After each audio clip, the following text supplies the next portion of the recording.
Coughing. We made it to another weekend. Let's go. Welcome to the stream. Welcome to the stream.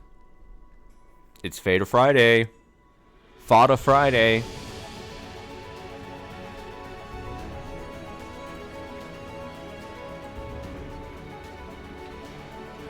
And we're gonna read for a bit. We're reading.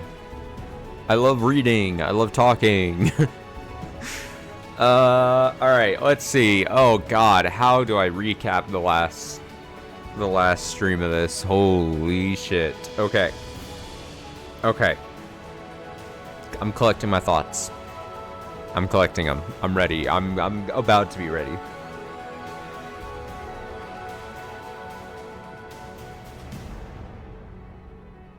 I'm also gonna adjust the audio slightly. There we go.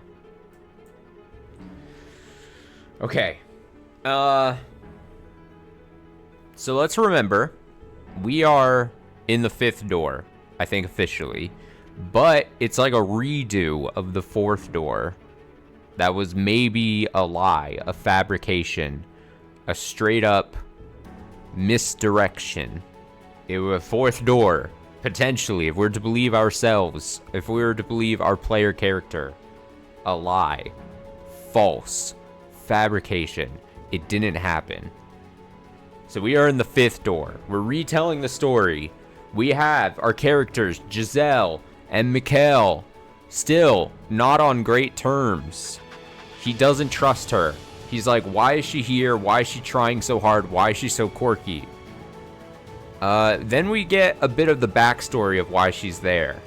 And I'm jumping a bit in the reveals here, but I might as well just tell the whole story about why she's there, because I think I'm gonna forget otherwise, or probably get the order wrong of when information is revealed anyway. But she was sent to a noble house, the House of Nobles, to like make money as an Abigail or whatever. And then she wanted to return the money to her family. Times are tough, whatever. Then, because the bad man, the Lord man there, forced her into bad things. Bad things. Capital B, capital T, bad things. And then it was found out by the lady of the house. She was then essentially punished and shipped away to the mansion where Mikhail is at.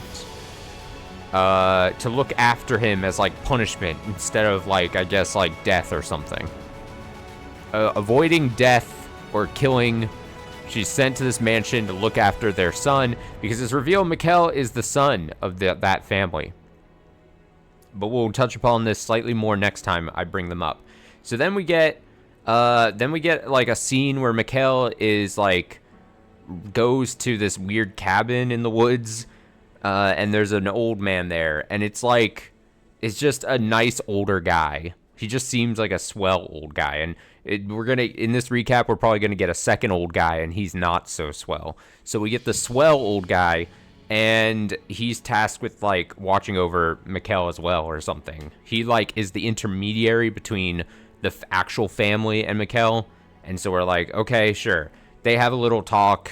They talk about writing a letter or something. Get information to the mom. I don't fucking know. Then we get a scene where like Giselle goes snooping. She's a snooper. Goes to snoop directly in the room she was told not to go. You know what I mean? She fucking goes hello. She goes into the room, and Mikhail's like, specifically, don't go into this fucking room. Don't go into, and I don't know what compels her to do it. She's fucking, I don't know. She goes into the room. She's not sure what she's thinking. I'm not sure what she's thinking. Gonna be honest. But she finds a painting that's like gashed. It's like attacked and gashed, and it's like got like white hair or something. It's probably some significance that's yet to be revealed or whatever. He catches her. He like descends from the ceiling or something, like a bat or a spider or something. I forget where he was hiding, but maybe he just came through the door, and it just makes, in my head, it seems cooler if he like dropped it from the ceiling or something. In my head, he dropped from the ceiling, but I'm pretty sure that's not what actually happened. But let's just say that he dropped from the ceiling. He catches her. He holds a knife to her. He's like, he's like, you fucking slept with my father.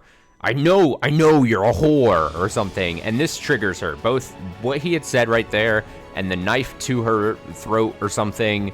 She screams.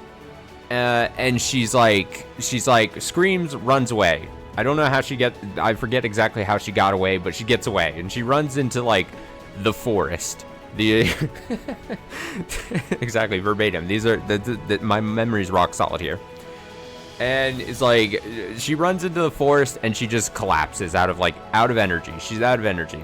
And that's when we actually get the story, I'm pretty sure, of when she slept with the father. But I already talked about it. Like I said, that's an unfortunate series of events that took place. Not great. She wakes up and she finds basically like this story's like 567th old guy.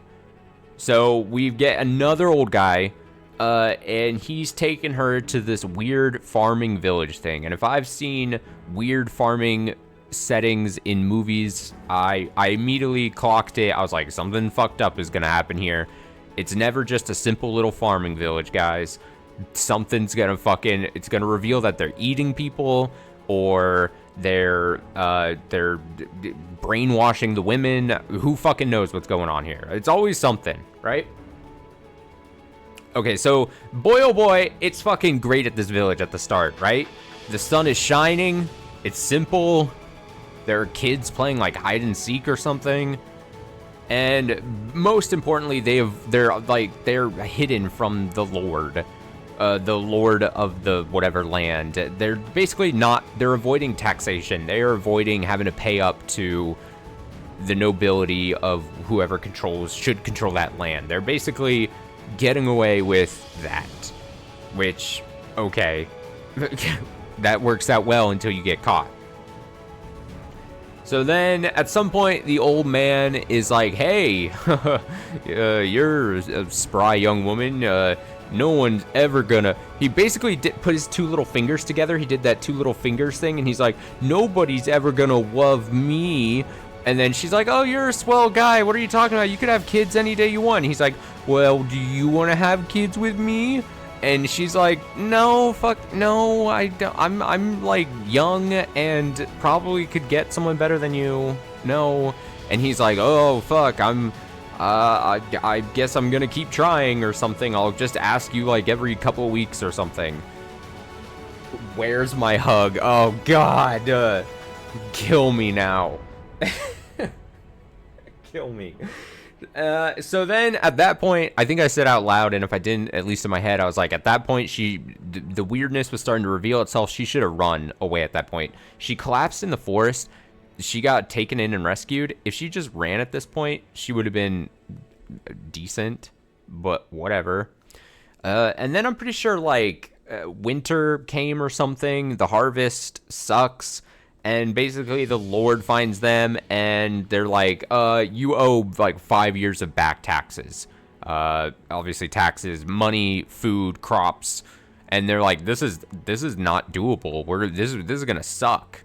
Like, this is actually gonna suck. And then the moment, just like in real life, when everything's all hunky-dory and then one bad thing happens to a group and then the wheels just fall off and they don't know how to deal with adversity and everything falls to shit apparently.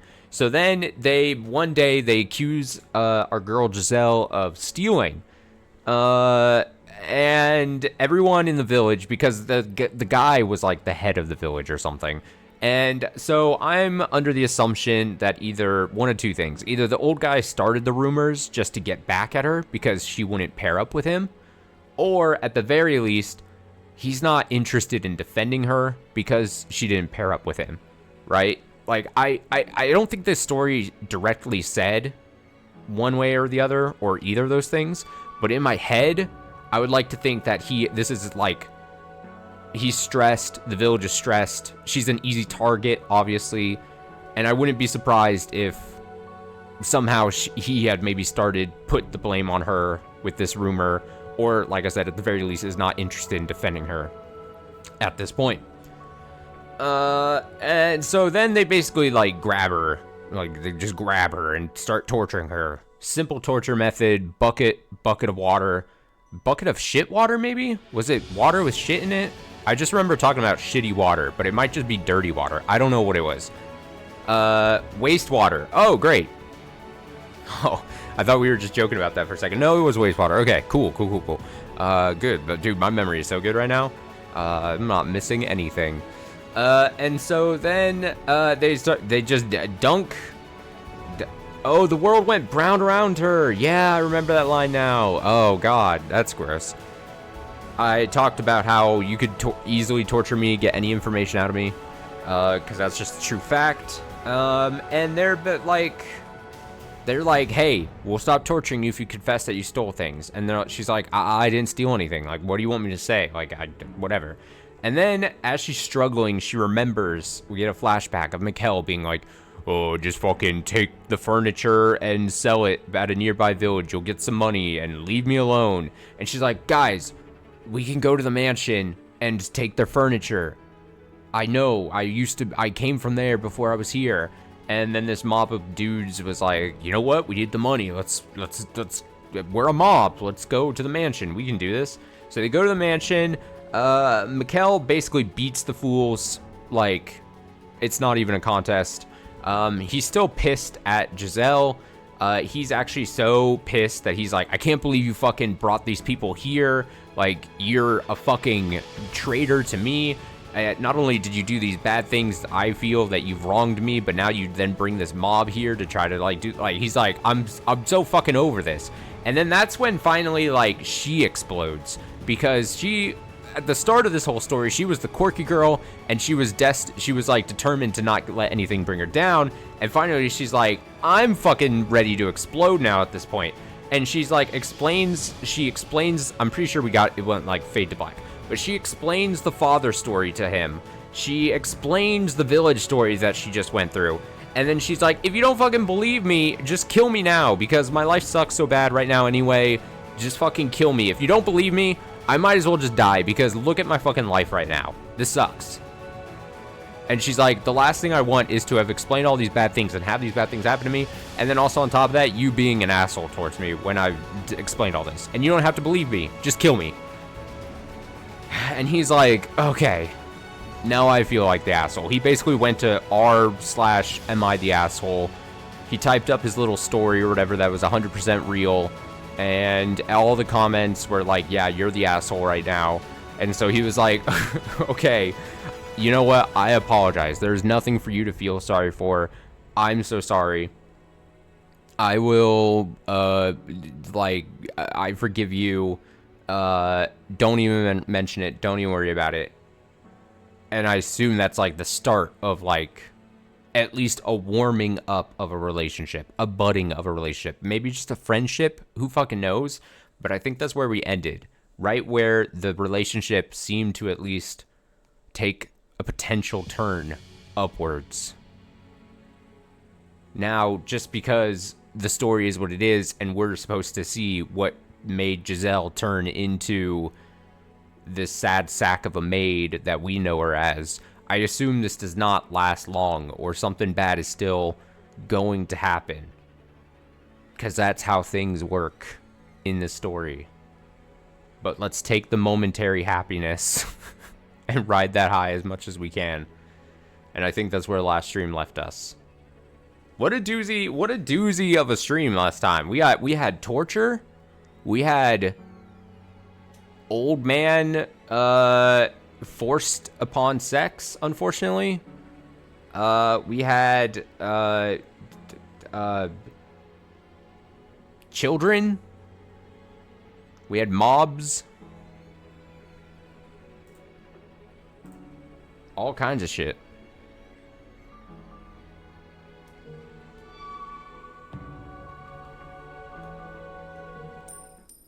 Wonder what horrors we see today.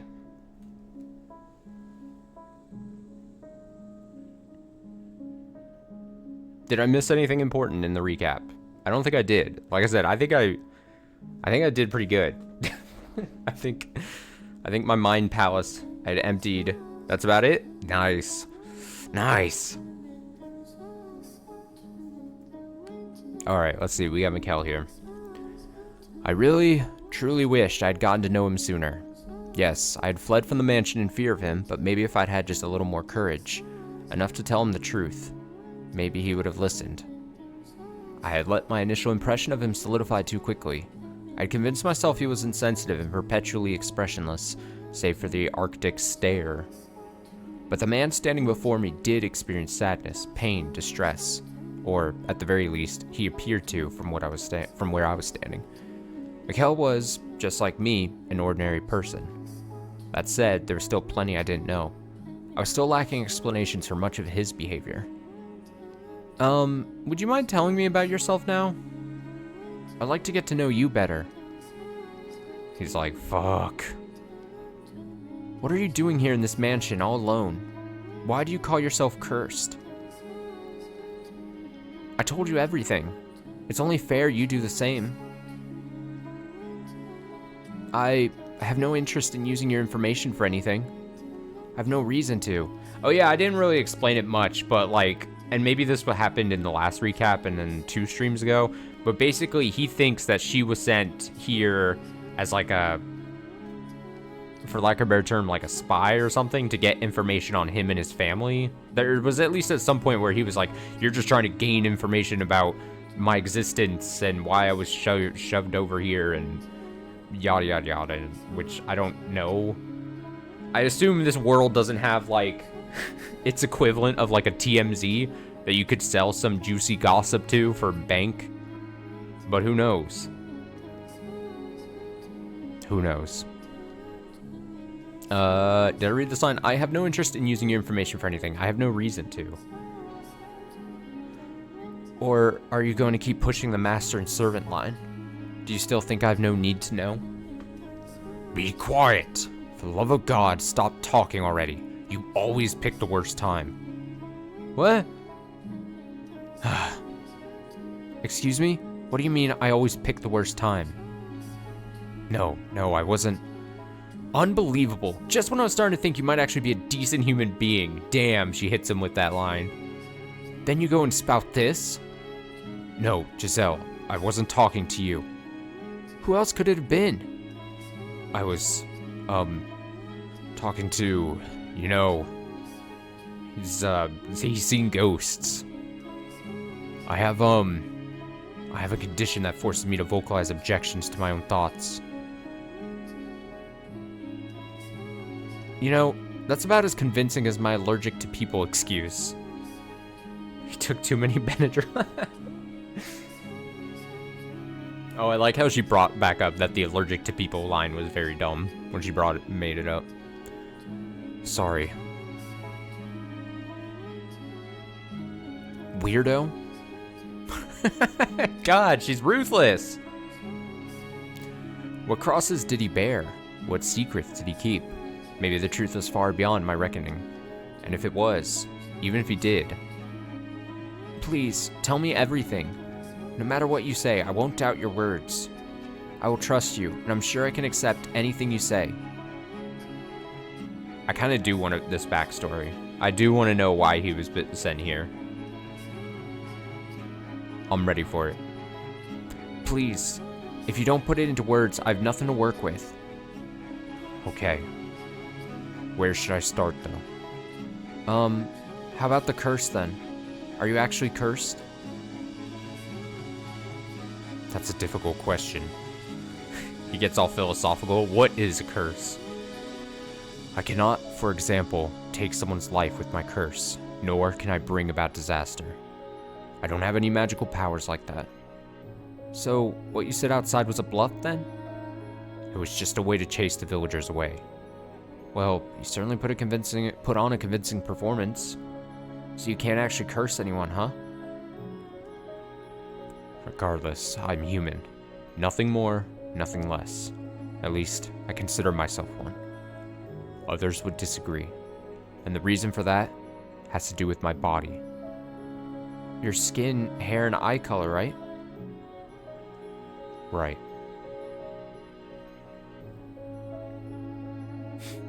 This picture. Seeing Mikhail under the sun, he certainly wasn't what most people would consider normal. Damn. Awe-inspiring, in fact. Giving birth to me, it broke my mother. No, I drove her mad. Not only do I appear inhuman, I'm oversensitive to sunlight. While a little light through the window isn't much of a problem, I can't be outside directly under the sun for more than a couple hours. When she realized I couldn't go out into the sun, my mother started thinking I was possessed by a demon. So she banished me to this mansion until my curse was broken. That was 10 years ago. Oh, that's not as interesting of a story. I wanted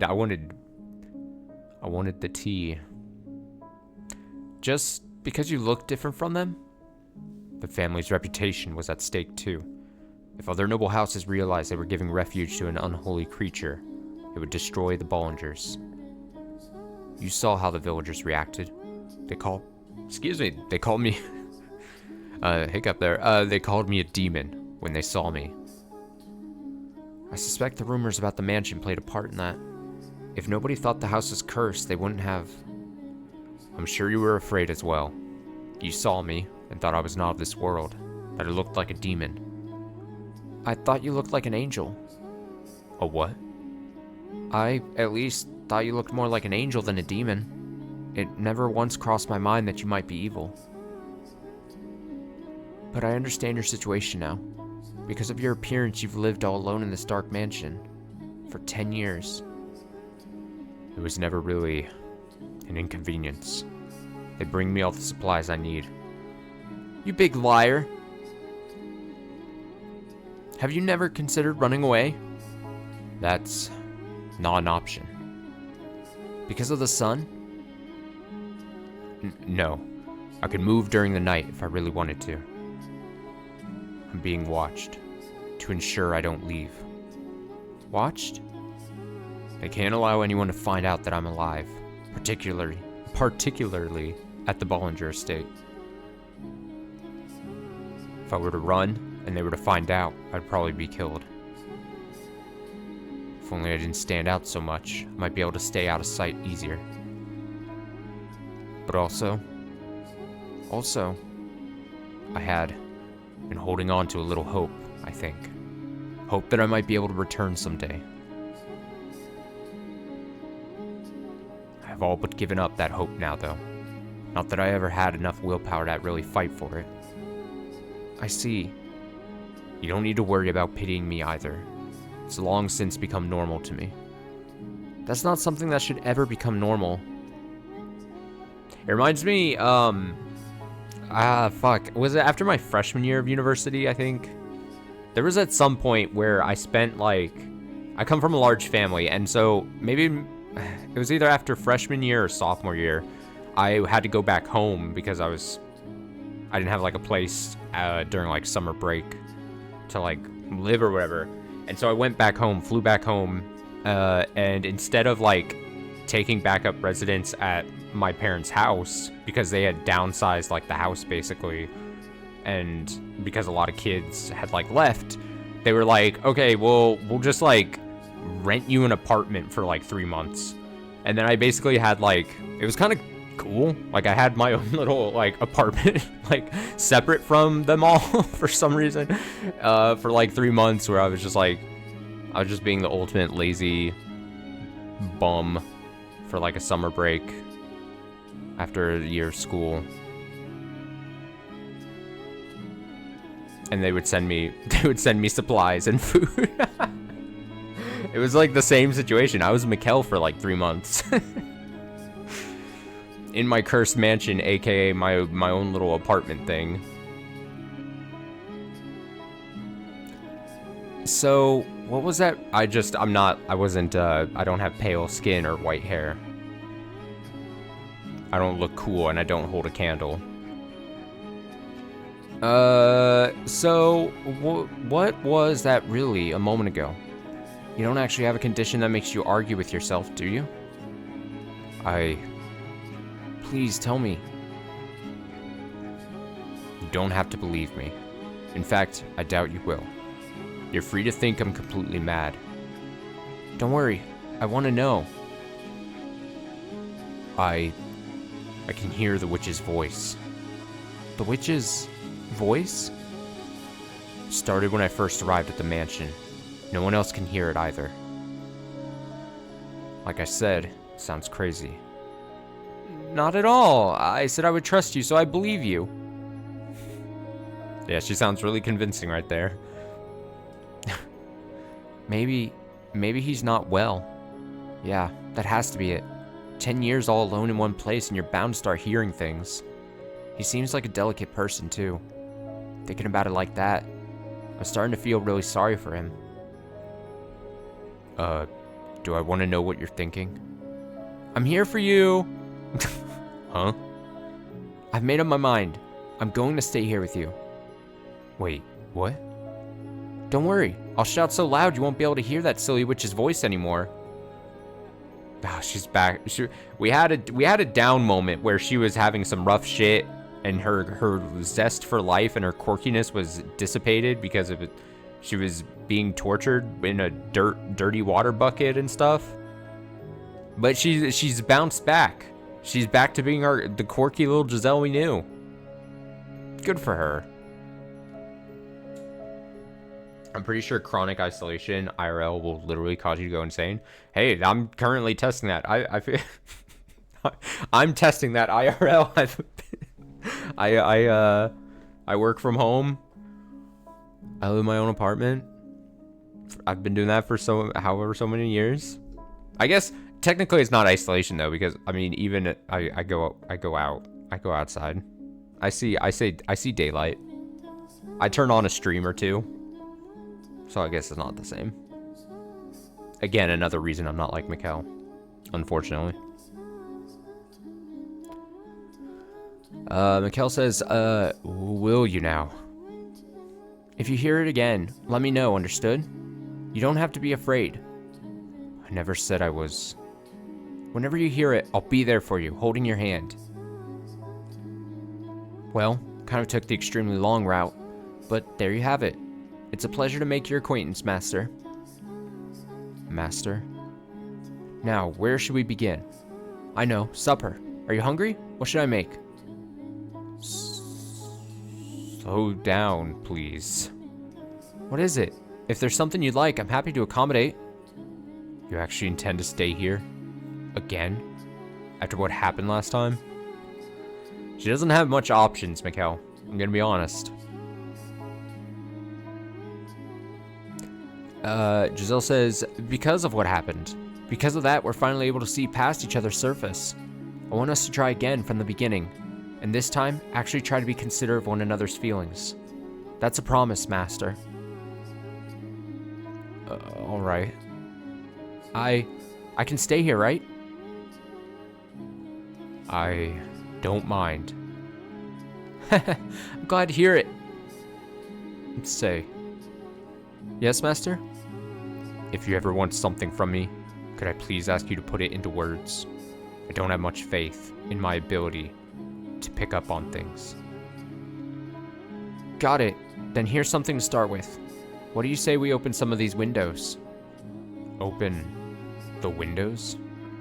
Did you not just hear me say that the sunlight wrecks me? Yeah, we don't have to if you think it'll cause you problems, but it would be nice to get a little light in here. I'd like to put an end to this house being a dark, closed-off cave. I wasn't the one who barred the windows. You weren't? They were like that when I arrived. Made it seem like a very appropriate place to lock me away. I'm sensitive to light, yes. As I mentioned, a little sun through the windows shouldn't cause any problems. Alright then, can I ask you to help me open them? Let's both lighten this place up.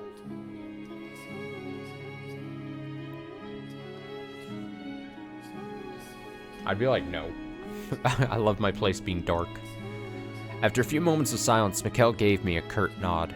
While we couldn't do anything about the windows that had been boarded up, the two of us forced open the ones that were just covered by rusted over shutters. When we got the first one open, a beautiful stream of light, like nothing I'd ever seen before,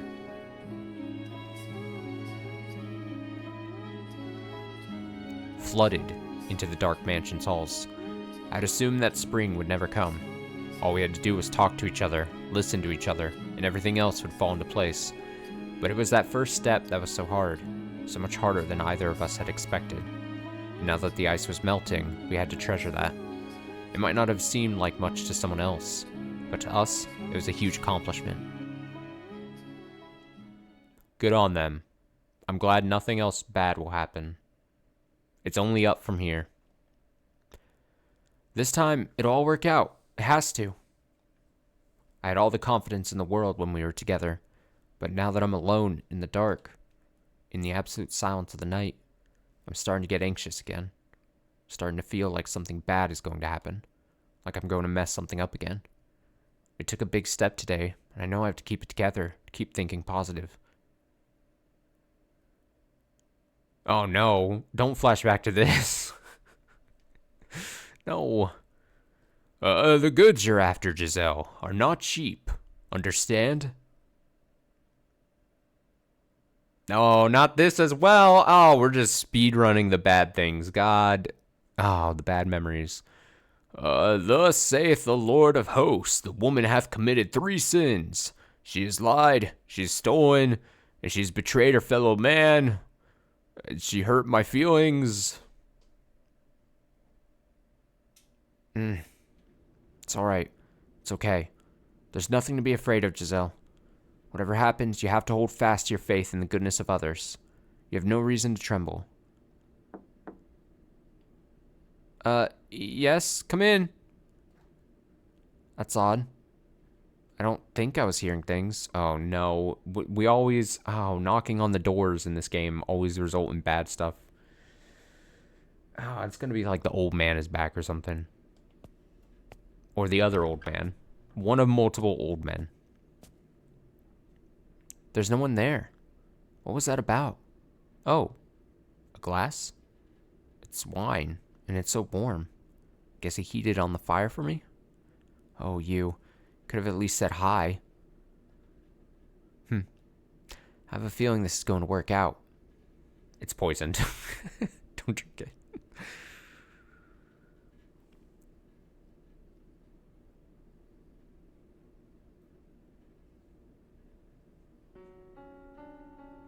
Oh, we get the maid again.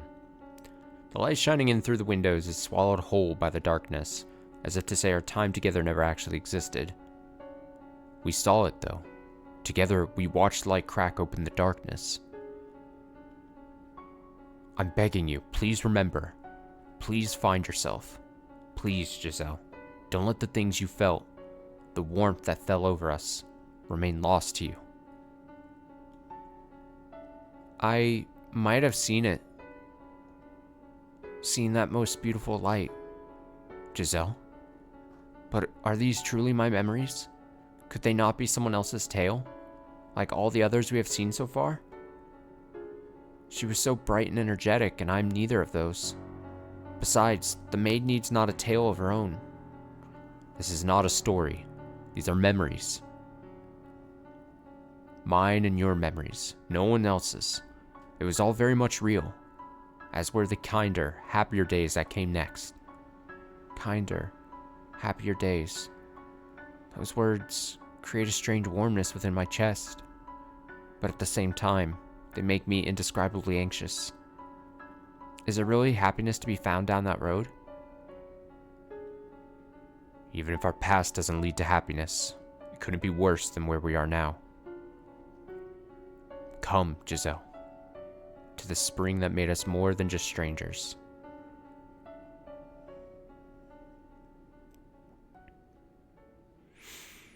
Ooh, spring. I can't wait. Master, come on, get up. Up with you.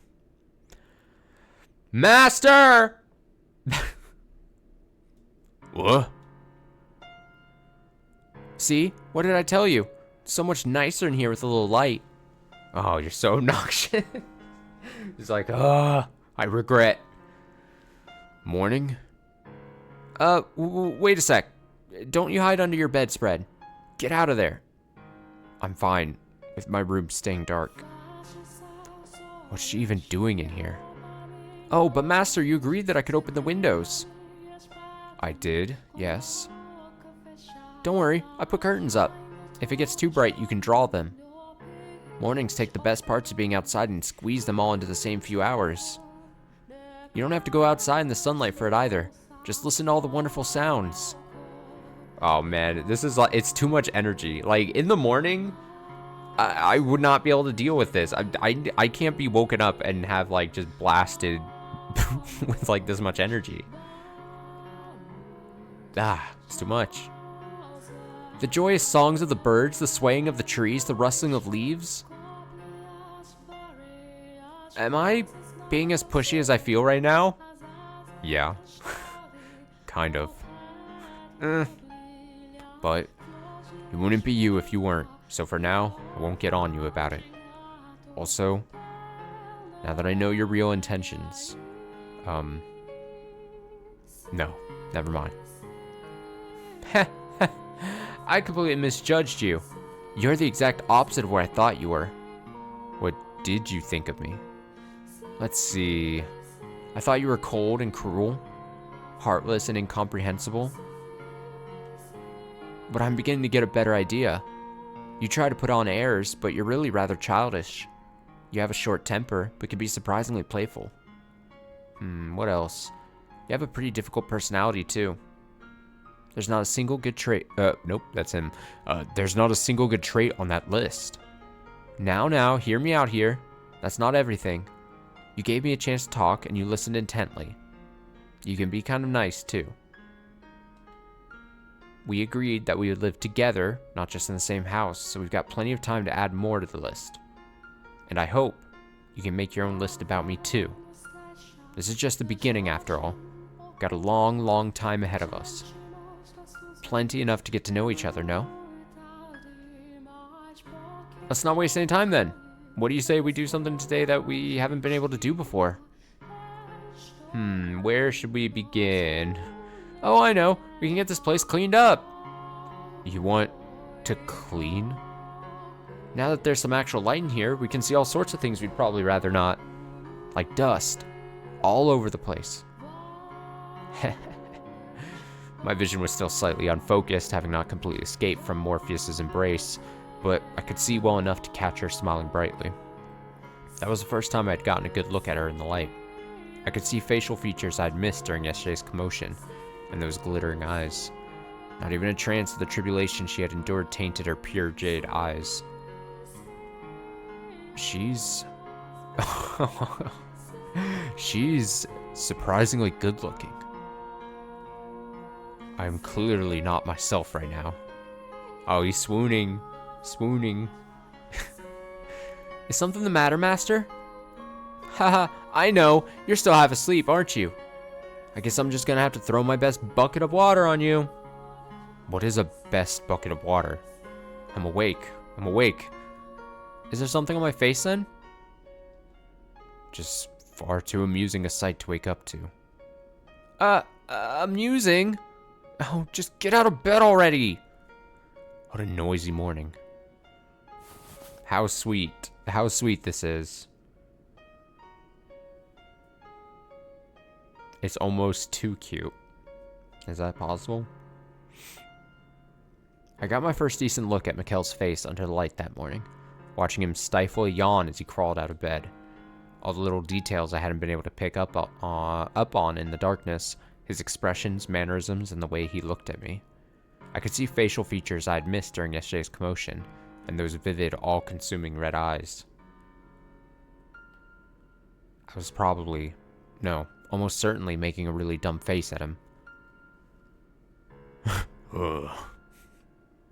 Is it just me, or is he very pretty? Oh man, they just needed a little bit of light and they could recognize each other's outward beauty.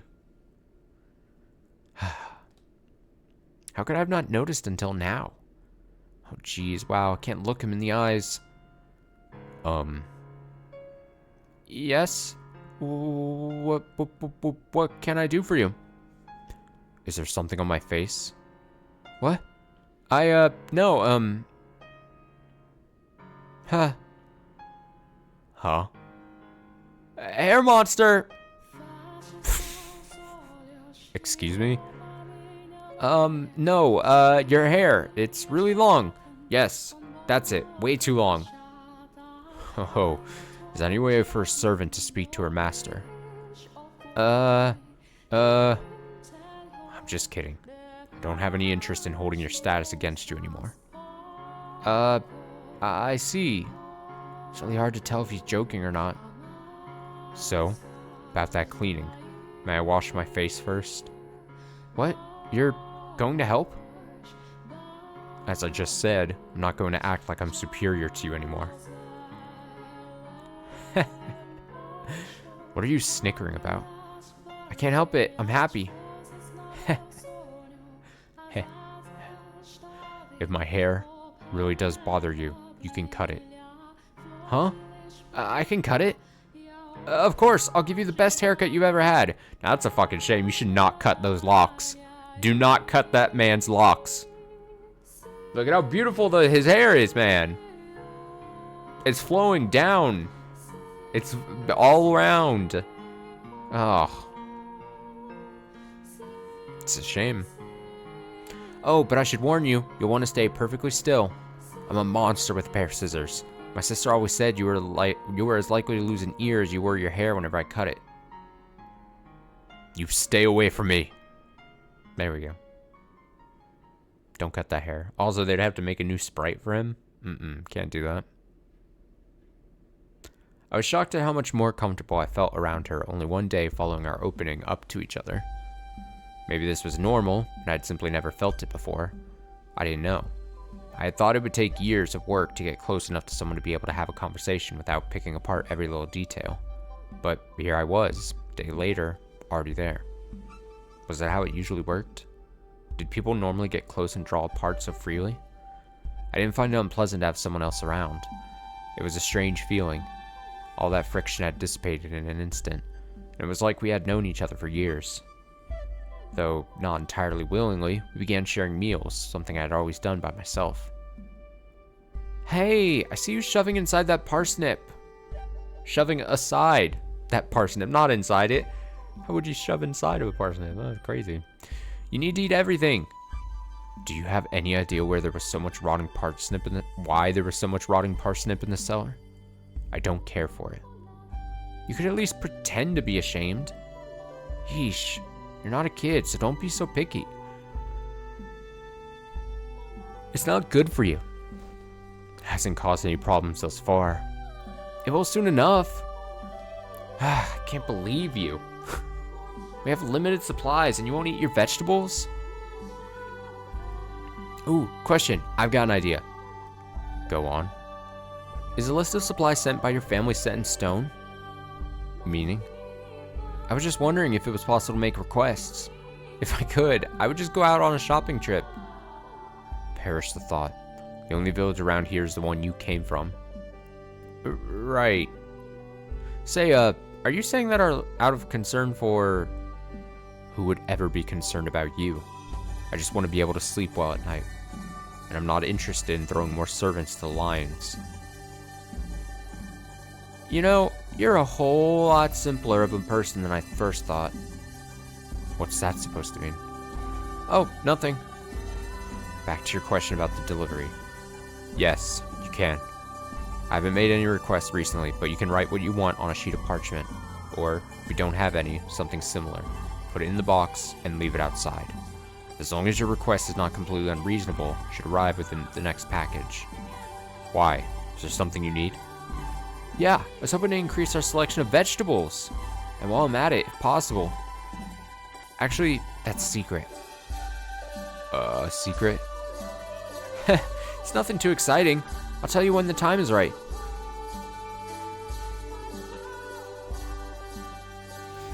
Make a special request on your DoorDash order. My relationship with Mikhail gradually transitioned from master and servant to something closer to friends. He was still my master, but he allowed me almost complete freedom, and he didn't order me around either. He even gave me a hand with my work. Though he was still not very talkative and oftentimes hard to read, he at least seemed to be making an effort to close the gap.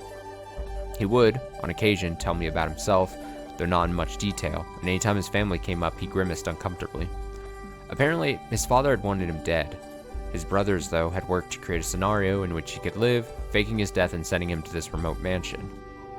I never encountered Mikhail's brothers while at his family's estate, but assuming he was right, and it was one of them who had given me that letter, they were likely our only allies at that house. I don't know what he's thinking. It's been 10 years, Mikhail had muttered, to which I had replied, have faith. It was better to believe in something, even if it felt silly and unreasonable, than to lose faith in everything. My being able to find renewed belief in the kindness of people was what had allowed me to start smiling again, after all. Because I was able to have that faith, I was able to enjoy life once more. It wasn't an exciting or thrilling life. It was a humble, simple one with just the two of us. But I wouldn't trade that light for anything. Some people might think it dull or dreary, but it was ours. Master, I really, truly appreciate that you want to help with the cooking. I do, honestly, but... This is apocalyptic. This is Munus. This is an affront to gastronomy. This is unearthly disgusting. Get me better ingredients. What? I'm not a bad cook. These are simply bad ingredients. Yeah, blame the tools, blame the food, blame it all. If they were better, they would taste just fine boiled. And it's not as bad as you claim besides. You make a mockery of the culinary arts. I've been eating this for years. I don't see the problem. I've heard quite enough, Master. It sounds like I'm going to need to put your taste buds through some intense rehabilitation. I have to teach him what real food tastes like. Otherwise, he won't be able to appreciate if I make him something really good. Man, what are the chances we just have a nice, 3 hours of reading where they just have a fun time together? Maybe we don't actually have anything bad happen this stream. You know what I mean? Maybe we have a nice Friday night. 50-50. Not feeling your unseasoned boiled potatoes and rice. I always have that fear. So I cook for myself basically every day. Again, and I'm I like what I make myself, but there's a chance that the moment I have to make food for anyone else in my life, it's gonna be revealed that the shit I make is just pure ass. And it's gonna be revealed that I've just been eating the worst. And I do the worst thing. I'm the worst cook ever.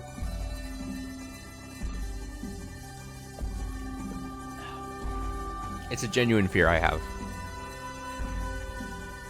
That I've just grown so accustomed to my shitty making of food.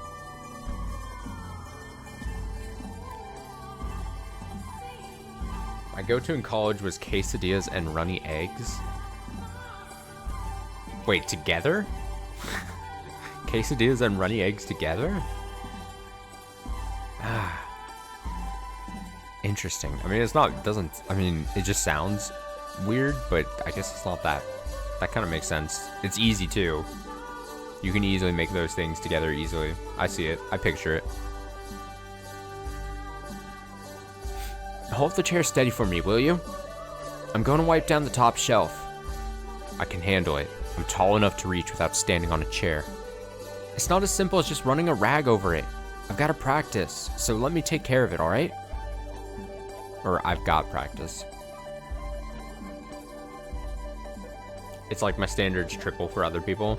Oh, dude, the moment I have to I've several times in my life have made food for other people, and I become the most focused 5-star Michelin chef that I could possibly be. And I stress and am anxious about everything. The last thing I want to do is give shit food to someone and then be upset. I lock in when I have to make food for other people. It's just been a long time for me. It's just been a long time since I've had to make food for someone.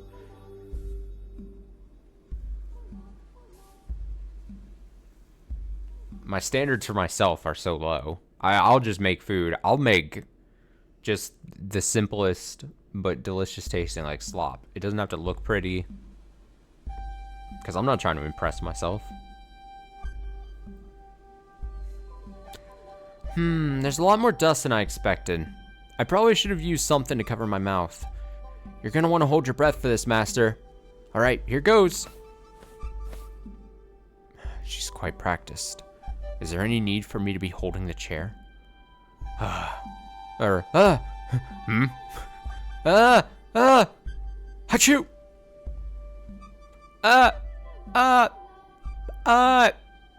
What? Whoa. They're just making noise. Hold the chair! Ow, ow, ow, ow, ow. I'm so sorry. I didn't think that there would be that much dust. Thank you for holding the... Master? Your hand is... What? Your hand is, it's on my... Oh my god! Oh! Get your hand off her chest! Mikkel! Come on, man. Mikkel. It's on my chest. It was an accident. Right, it was. It's fine, really. It was my fault anyway. It's completely, totally fine. I can't even look her in the eyes. Could this be any more painfully awkward? So don't worry about it, Master. Honestly, I should be apologizing for subjecting you to that. It's easier said than done. I have to do something about this stifling awkwardness. For one, it was only for a moment. I barely even realized what it was. I was touching boob. But that's not the issue. I need some clever way to... What is he gonna... Sorry. Is this a serious moment? But that's not the issue. I need some clever way to brush all this aside. Something witty that tells her I'm not bothered at all. Oh my god, this sounds like... Whatever he's about to say, it sounds like something I would do. I would overthink, like, an accidental thing that happened, and then I would, like, overthink it and try to, like... What I would do is I would try to play it off in some way that he's probably going to try to, and it's going to come across as even worse.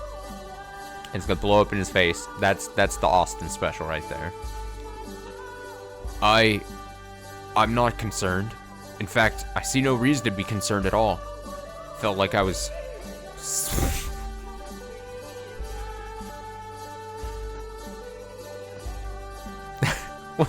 Okay, no, I wouldn't say that. Nope, he's got me beat. He's got me beat. It felt like I was squeezing an obese rat. I hardly even perceived it as a breast.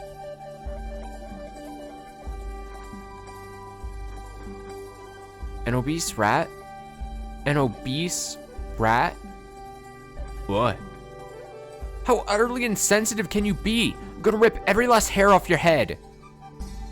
Ugh, leave my hair out of this. Oh, they're so wacky, dude. They're so zany. How could the relationship sour at this point? We're only up at this point. We're gonna coast. It's only gonna be fun times until the finale of this game. No more bad. I can feel it. Mark my words. Say, Master, what did you do all this time all by yourself? That's an exceedingly vague question. Say when you were really, really stupidly bored out of your mind, what did you do to keep yourself occupied? That's a very funny question to ask. There's like... He's like, oh, how do I answer this? Just realized he's not carrying the candle. Yeah, it feels like the candle was maybe a defense mechanism for him. What if he only carries his little candle when he's got his walls up? It's his own. It's a symbolic metaphor.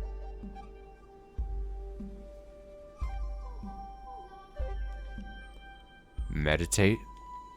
Oh, is that what they're calling it these days? Just how many times have you reached enlightenment? That's a funny question to ask when he said meditate. I sometimes play chess too.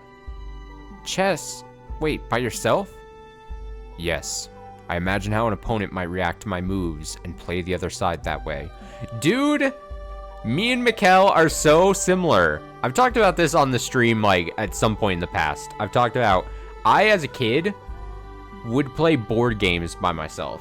And I would just imagine what other players would react to whatever. I was a fucking weird kid. That may not surprise much people out there. But I would play, I was a board game fiend back when I was a kid. And I would play just, like, a board on a weekend. I would, like, envision, like, 4 players sitting around a board game. And I would just, like, I would try to keep it as fair as possible. And I'd be like, I was a real dork of a kid. But me and him, we're so alike, for real, for real. It's very funny that he says that. That's kind of, oh shit. That's kind of depressing to think about. How about this, Master? Play a game against me. Do you know the rules? You bet I do.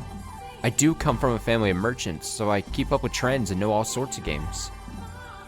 Oh. Prepare to meet your maker.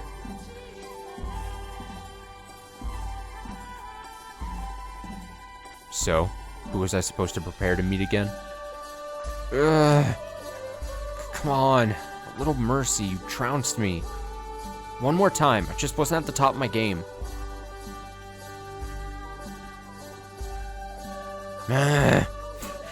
When am I going to meet this maker? What? How? When did you put me in checkmate? One more. Hold on, that's not fair. Take it back. Ah, my king. Please stop. Amateur. Can't you just go a little bit easy? You never asked me to go easy. This isn't a game. This is a slaughter. This is a one-sided massacre. About this maker. I'm looking right at him. That was actually kind of fun. No, it wasn't. It was miserable. Next time we're playing something fair. Such as? Let's see. Oh, I know. Arm wrestling. Huh? Arm wrestling? Yeah, you sit across from each other, put your elbow on the table, grab hands, and see who can pin the other down. Oh, they're getting physical. Who would ever willingly participate in such a primitive competition? Not interested then? Or are you afraid you might lose? All right then. I can't imagine losing to a woman. Okay, elbow on the table. Start on my count. Ready? Go! He just flips her. Victory! He's got weak, atrophied arms from staying inside in the dark all this time. Hate to see it.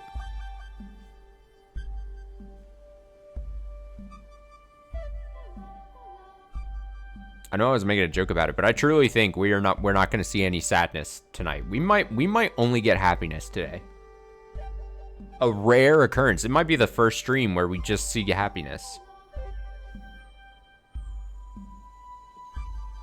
I'll take it. We'll take it. We'll take the happiness into the weekend.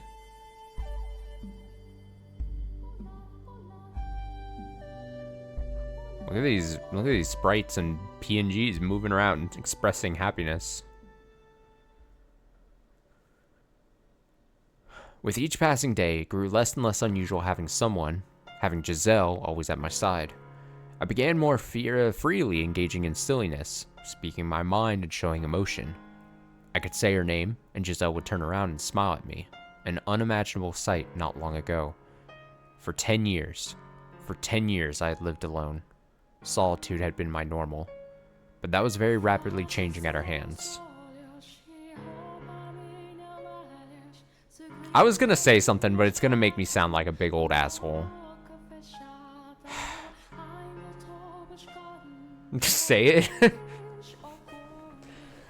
It's a very unfortunate thing what happened between Giselle and Mikkel's father.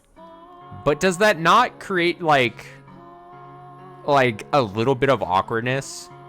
And I know it was against her will, And it was a very unfortunate thing. And like, it's not, obviously, it's whatever.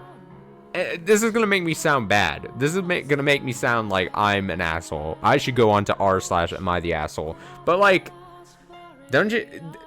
I don't know. If I was Mikhail, I'd be like, I wouldn't be like. There's a part of me that's like, I would not be able to get that specific detail out of my head ever. Now, maybe we're just being friendly friends. We're just being chill. We're having a good old time. We've been banished to this mansion together basically for different reasons. We don't get human compassion, and I've been alone for years and years apparently. But there's a small part of me that'd be like, this is tough. Like, I don't know. Even if you don't want to think about it in like one certain way, there would be one way where I would be like, I'd be pissed at my father, obviously, right? And then I would be like, I'm glad she shared this traumatic thing that happened to me, and we're now on a similar page or whatever. But then every time I see her, I'd be like, oh, my fucking father, I fucking hate him. And then it would just be like rage. It would be like rage inside of me building up every time I saw her, unfortunately, or something. I don't know. Maybe I'm overthinking things. Maybe I'm not. Maybe I'm underestimating just how much like any kind of like human interaction is probably best for both people in this like instance. So like you would take like anything, and that makes it sound worse too. But I don't know. I'm probably just overthinking it. Anyway, where were we at? For 10 years. For 10 years, I lived alone. Solitude had been my normal, but that was very rapidly changing at our hands. We were continually getting closer, yes, but not in a romantic sense. If I had to describe it, I would say good friends was probably the most apt. Time continued to press on, our relationship remaining relatively stable. Eventually, summer came, bringing with it the longest periods of sunlight I'd experienced in many years. Because I think there was a bit in the story where when she recounted the story to him, I'm pretty sure I remember him being like, oh, I can't believe my fucking father was like this. I fucking hate him. And I don't know. I'd burn up with so much rage. I don't know. Maybe it just goes with my whole, like, I just overthink everything anyway, so. Then the leaves began falling from the trees, and before long the world grew cold and dreary. That winter, the fireplace was never without a crackling blaze in its belly. The boiled wine we drank was undoubtedly middling and cheap. But she said with a smile, I've never had wine this good before. And though I didn't say anything, I felt the same way.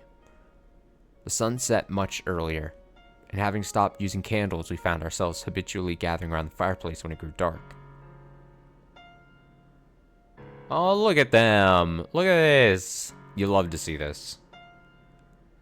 Reading a story by the fireplace like this almost makes it feel like we're in another world, doesn't it, Master?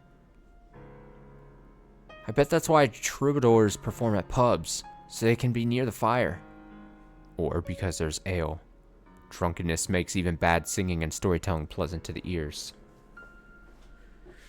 Oh, you're such a cynic, but that's okay. Say. Yes. Do you remember when I first arrived here? When I was cleaning the library? Please don't tell me you're bringing the obese rat incident back up. Don't bring up the obese rat. No, not that. Before that. Before we could actually talk to each other. I believe I suggested we read something together if you ever felt the inclination. You might have. Can't say I remember. Are you sure about that? You turned down my proposal saying I was wasting my time. But look, it actually happened. Even if you don't remember, I'm sure you never thought this moment would come. I was, for the most part, focused on making sure things didn't get any worse between us. But to be honest, I didn't expect there would ever actually come a time we would sit shoulder to shoulder and read a book. You never know how things might pan out. I actually do remember. I remember how I tried to push her away, how much I mistrusted her. I was nothing but hostile toward her. people change. And perhaps, if they can, so can the future. Maybe I can hope that, like our friendship, there's a chance the future might take a turn for the better. Is something the matter? I don't much care for hypotheticals, but if by some chance I were someday to be able to return to that house, should that time come, that house is home to her nightmares. Even if it didn't happen until after my father was gone, it wouldn't erase what he had done to her there. Yeah, that's what I'm kind of saying. She acts like nothing's wrong, though. I don't know. Have her wounds healed, or do they still remain? Should that time come? Should that time come, if that day comes, I will do what I can to ensure you have a comfortable life in the city. If I will not be able to inherit the estate, I can work something out. I see. Thank you very much. But if you would be comfortable doing so, I'd be pleased if you were to join me. I mean, as a servant. As a servant. Yes, a servant. We're, short on hands. I see, a servant. Do I really need to repeat myself? Yes, as a servant. Alright, sure, I think I will. I would like to accompany you, Master. How exciting. I'm sure a wonderful future awaits us. I pray so. Now back to the story. I believe we had just gotten to the point where the knight set out to defeat the monster and save the princess. I bet he was a big, buff, muscular knight. Let's not talk about how muscular he was.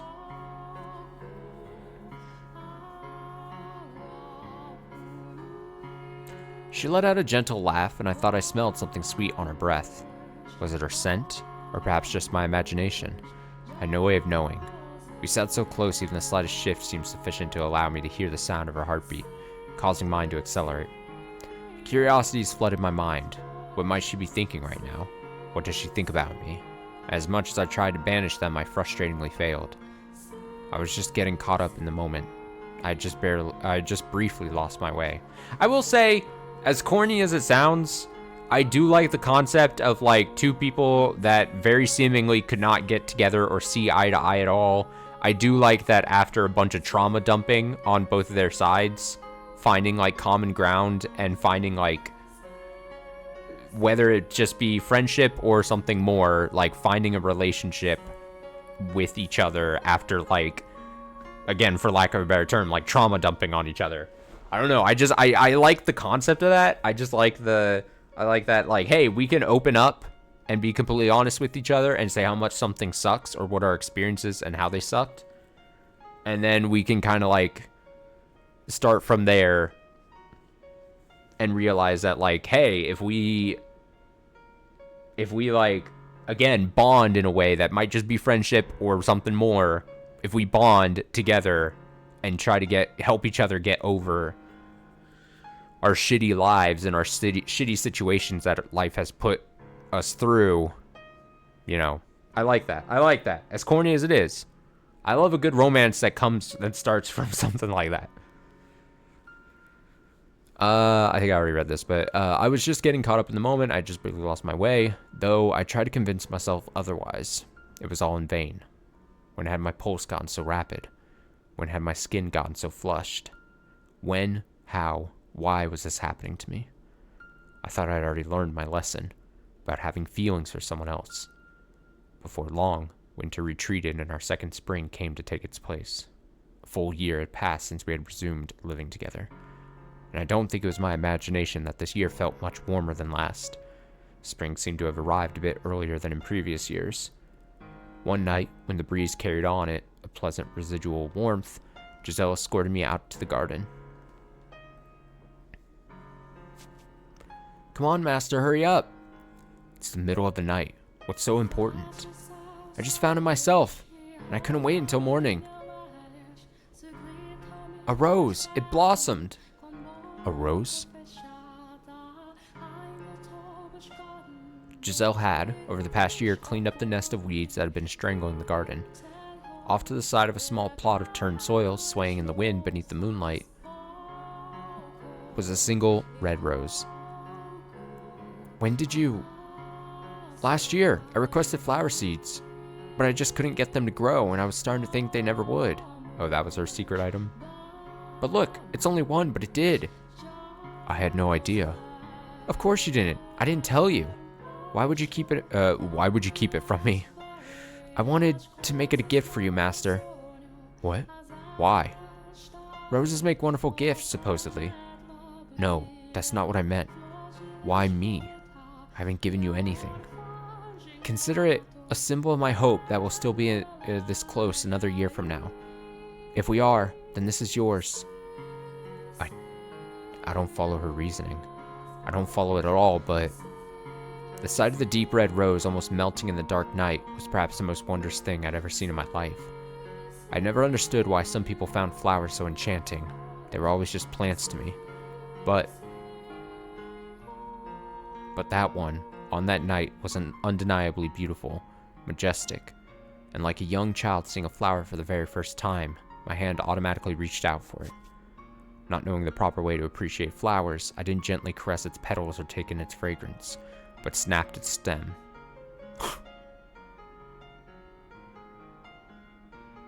Oh, you picked it? Are you going to bring it back to your room? When I finally processed her question, that was when I realized I probably should have left it to grow in the garden. From the base of its stem, where I had plucked it, a droplet succumbed to gravity and fell to the earth. With it came the delayed realization that it ended the plant's life. But it was overpowered by childish possessiveness. This stunning flower was mine.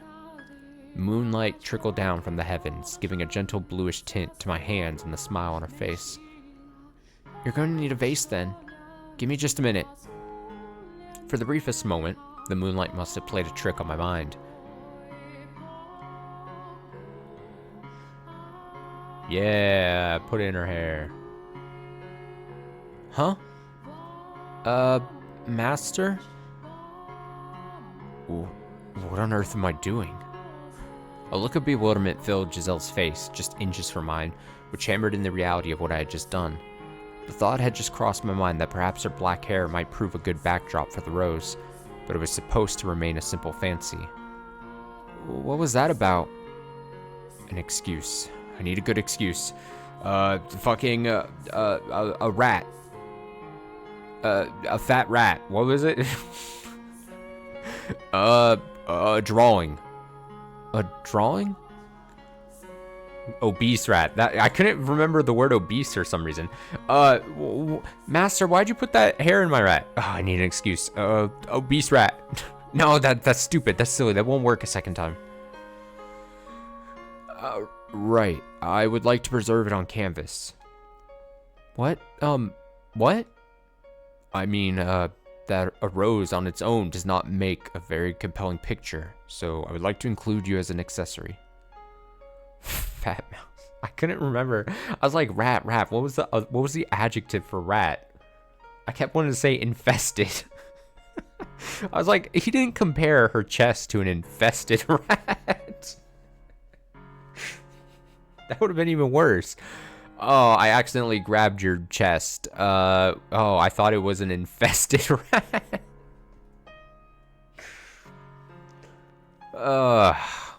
Wait, you want to draw me too? Merely as a backdrop or background element. You're slightly more interesting than a vase, that's all. I've never seen you draw anything before. I just never got the urge. You know how? Many years ago, my brother taught me. I don't think I can handle being a model. I've never had a drawing done of me before. You'd probably be better off with just the rose. You gave it to me, didn't you? That means I'm free to do with it as I please. You must model for me. I did. I didn't mean to sound so rude. I had no real interest in drawing the rose, but I couldn't just take it back either.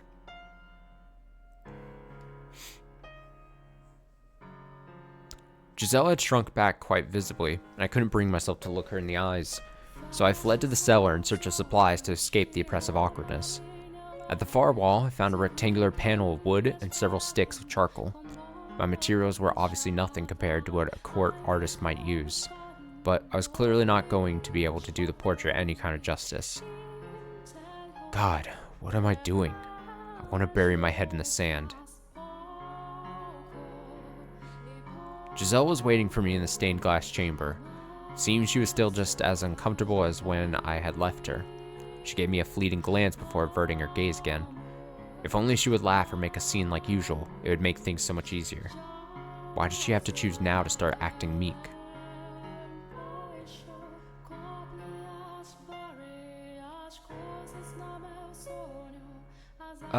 What should I be doing? Stay perfectly still, please. Do you need a pose or anything? No, just get comfortable.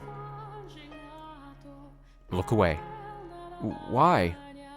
It's hard to work when you're watching me.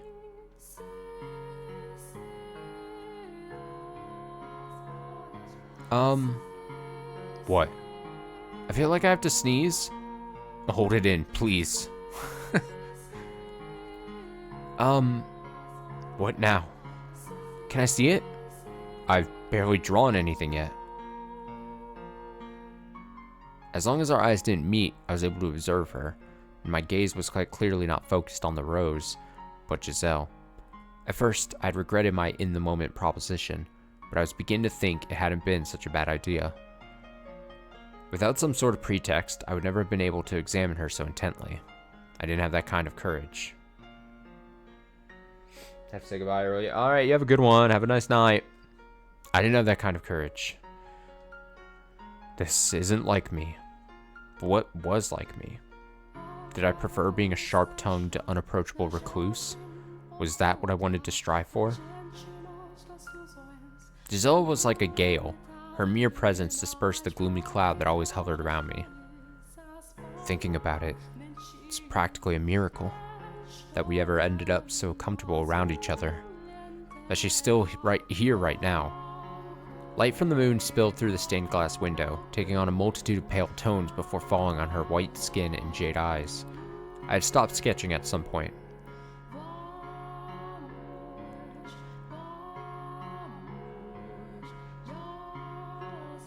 What in the world was going on? One of my roses had finally bloomed, which I thought would put a smile on Mikkel's face, but rather than improve his mood, it had made him go all strange. It had made him say he wanted to draw something. I had never seen Mikkel draw anything before. I can't sit still. I tried to sneak peeks of him every once in a while, but anytime our eyes met, he gave me a stern look that way stare. So I ended up spending a whole lot of time looking at the archangel in the stained glass window. What could he be thinking? Could this be thanks for the rose? Pretty sure he's not the type who would consider a drawing an expression of gratitude, though. If I'm wrong about that, it'll turn my whole world upside down. Maybe he wanted to draw me? No, not possible. That would turn the whole world upside down even faster. He couldn't. We're close to be sure, but we're not that kind of close. That makes it sound like Mikkel's attracted to me. And there's no way. There's absolutely no way. He compares me to an obese He compares me to an obese rat and calls me an amateur at chess, laughing while he crushes me. Did she not have little boys give her a crush when she was in grade school? That they tease you when, and he didn't compare you to an obese rat. He called your booba like an obese rat. Also, we're talking about how like calling it an obese rat's not the worst thing. Like you know, you could be compared to a worse thing.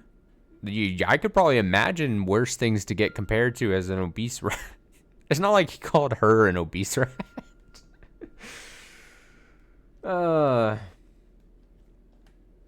So that's not what this is it?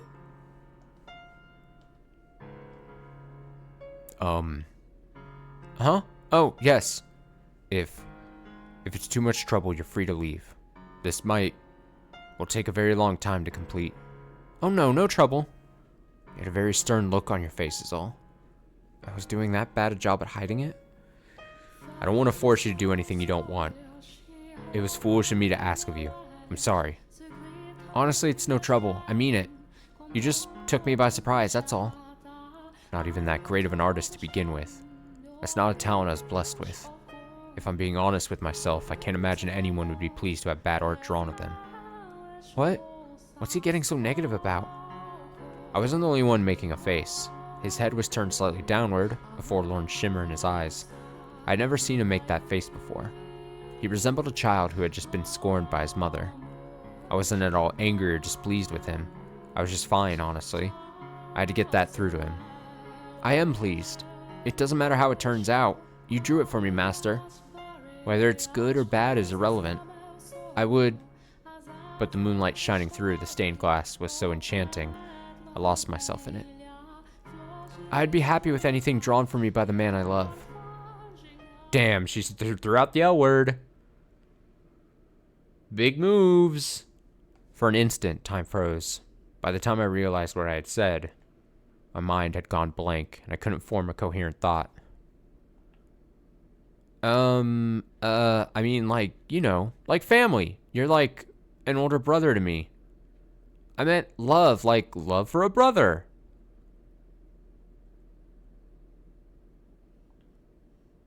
Hey, say something, master.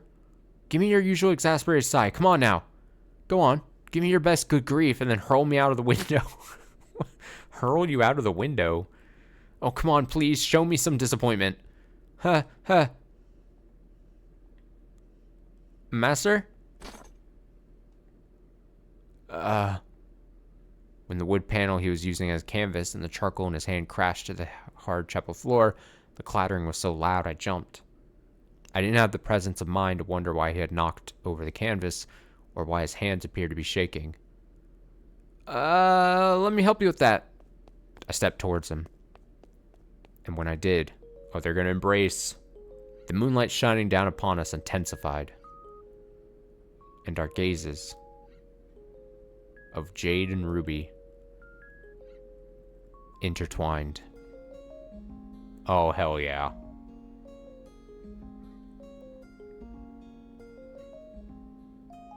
Ah! She says with her mouth. There was a visible rosiness in his ethereally pale cheeks. Master? Flickers of panic darted beneath the surface of his normally stony red eyes.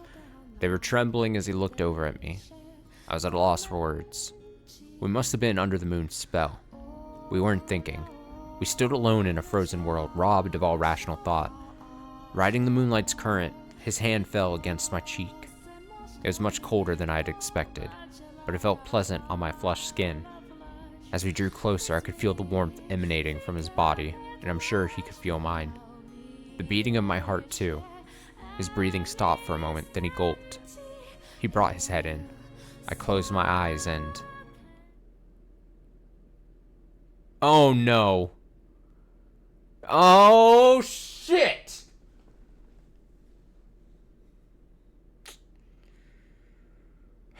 Trauma, man. I already know. This pains me. Mi corazón. She screams. Then I shoved him away with all my strength. Kel rolled back, knocked his head on the side of a pew, and began groaning in pain, which is when I finally realized what I had done. What have you done, Giselle? I'm sorry. I didn't mean to. Are you hurt? I'm fine. Sorry, you startled me. I really, truly didn't mean to knock you down. It's like his head's like just bleeding or something. You should go back to your room. I'm sorry for all the trouble I've caused you tonight. What? Get some rest. Good night. He turned away, marching off into the corridor and shrouded in darkness. There was a heavy air of loneliness hanging over him, which gave rise to phantom images of him actually disappearing in the darkness. Man, what a bummer. I had caused that, but I hadn't realized until it was too late. It felt like someone was sitting on my chest. Why would I ever do that to him? Of course I'm going to hurt him reacting like that. Maybe I was hoping he would say it was just one of his jokes. Do I want it to be a joke? I had that option. Could pretend nothing ever happened and tomorrow go back to the way things were before. But if I did that, there would almost certainly never be a second chance. You were okay with it. You wanted it, Giselle. Quit lying to yourself. You're the one who said you loved him. And that was no mistake. You wouldn't sit shoulder to shoulder and read a book with someone you didn't care for. You wouldn't enjoy eating supper with someone you didn't like. You wouldn't be able to live happily with someone you didn't love. You have to go after him. Find him and tell him the truth.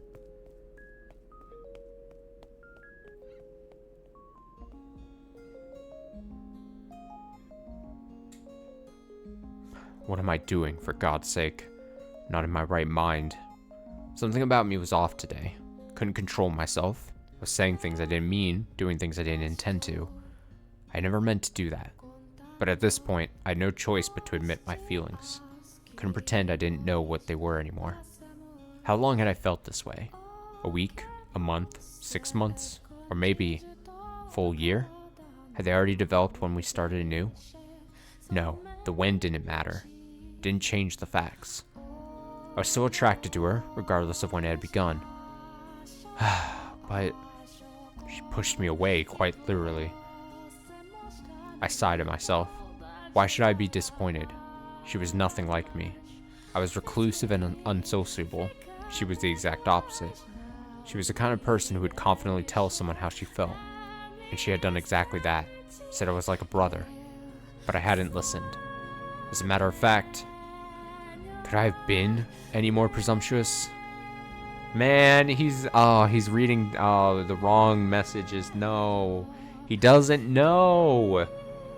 He doesn't know. I don't deserve to love anyone. It's better this way. Master!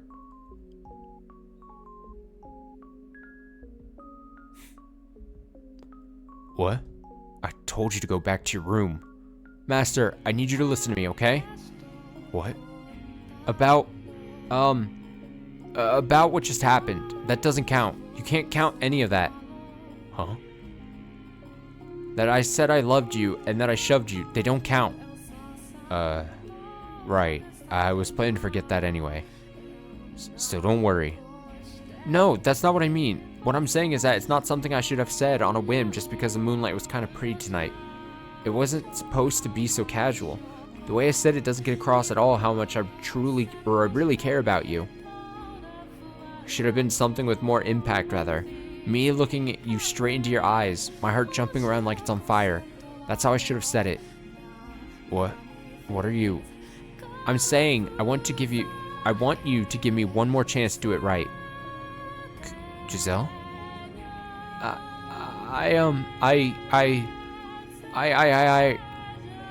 Calm yourself. I am calm. In no sense of the word are you calm. Fine then, I'm not calm, but I am clear-headed. I mean every last word. Listen very carefully. I love you. I love you so much I feel like my heart's going to explode. What? Huh?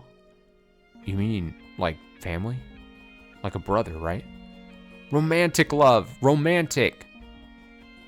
What? I wasn't upset back there. No, I was elated. What? My mind couldn't keep up with what it was hearing. Half out of breath where she stood, Giselle was frantically insisting that she loved me. Was I dreaming? Master? How do you... I would like to hear how you feel about me. Assuming I interpreted that correctly, you were going in for a kiss back there, right? Right, so I can take that as your answer? Giselle looked up at me with bleary eyes. She had feelings for me. It was a miracle. I could hardly breathe. It felt like someone had stuck their hand in my chest and was squeezing my heart. I just had to say yes, and a smile would spread across her face. I could bring her joy, and all it would take was a single word. I had no reason to say no. My happiness was standing right there in front of me. What more could I ask for? All I had to do was reach out and claim it for myself. I had tried to do exactly that in the chapel. I could do it again. I loved her. I was a twisted man, cast out of the world and left with nothing. I had no way to make her happy. But still, Don't tell me you've forgotten what you are. Tell me. There's no moonlight to give me that nudge. Do not feel that way about you. Oh!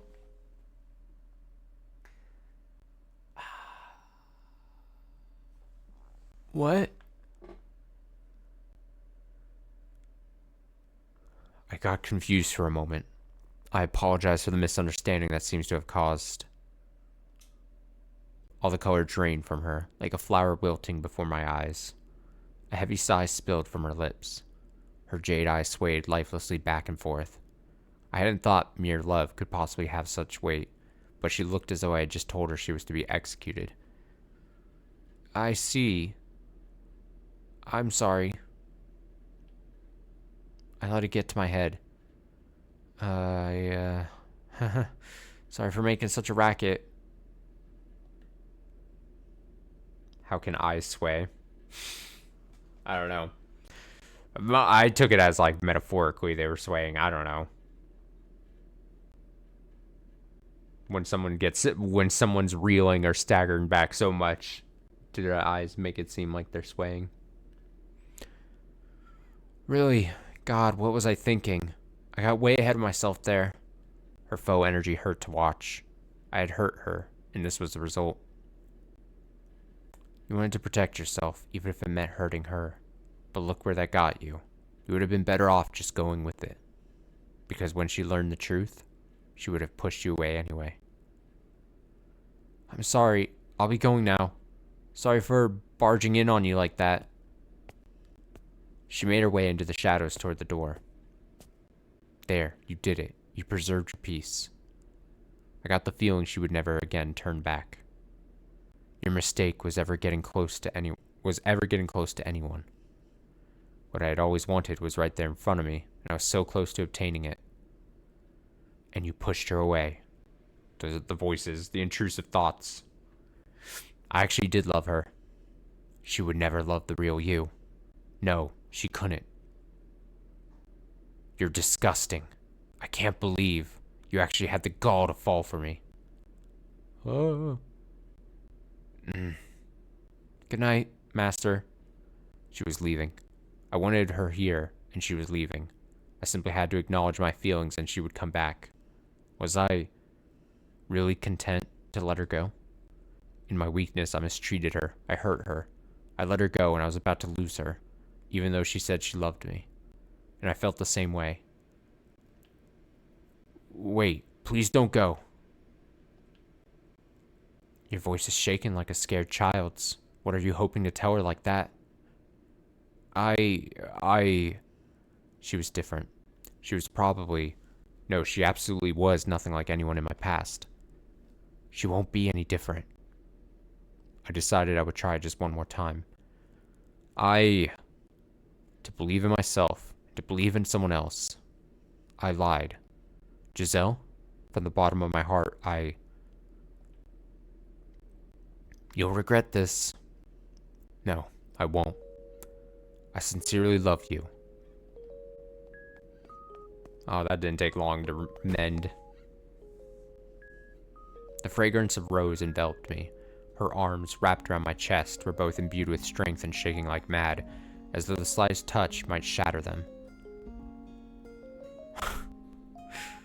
Get slight changes to the CD each time. Why didn't you just say that in the first place? She said in a quavering, sniveling voice just inches from my ear. I lacked sufficient control over my mind or body to return her embrace, to run my hands through her hair, or do anything more than support her weight. I'm sorry. Jerk.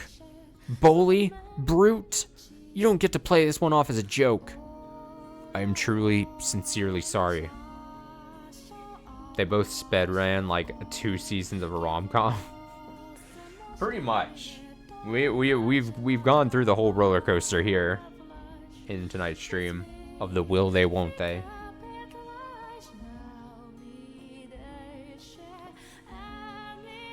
I am truly, sincerely sorry. You've given me 2 different stories. Tell me, which one's the truth? Were you just confused, or do you actually love me? I want to hear you say it again. The truth is, I love you. Again. I love you. Without fumbling this time. I love you, as I've said several times now. Not good enough. Again. Have mercy, please. About to die of humiliation. Can I really believe you this time? You're not going to say you were lying again? No, I won't. Then we both feel the same way about each other. Shockingly enough. What's there to be shocked about? I didn't think there's anything likable about me. You really have to do something about that pessimism. I'll try. I'm in heaven. I'm so happy I could cry. You are all over me. Oh, thank goodness. Thank goodness. When you first said no, everything went black. I wasn't sure what I would do anymore. I'd lost all hope. I really do feel bad about that. But you had a change of heart. Now you're willing to have me. Yes. And everything I bring with me. That was the idea. Absolutely everything, right? You're pushing that point rather hard. I have a request. It's something I don't think I could ask you at any time but now, while we're in the moment. I'll do anything, so long as it's within my ability. Tell me, what is it? Will you look at my naked body? Oh, you don't have to tell me twice. You don't have to ask me twice. Show me those.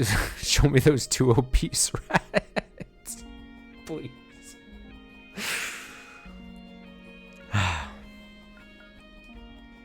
What? More specifically, my scars. You are going to have to see them eventually, in which case, I would like that to be now. Damn, for a second, I really thought she was gonna ask, like, something that was, like, truly, like, upsetting or something, or, like, I don't know. My whole being was ready for, like, a weird twist, where she was gonna be like, I don't know, I'm gonna kill you, or I'm gonna kill your family, or I need you to kill someone I know, or I thought it was literally gonna take like a dark turn for a second. No, it was just, hey, can you do this thing that you probably would want to do anyway? No, this is great. This is romance.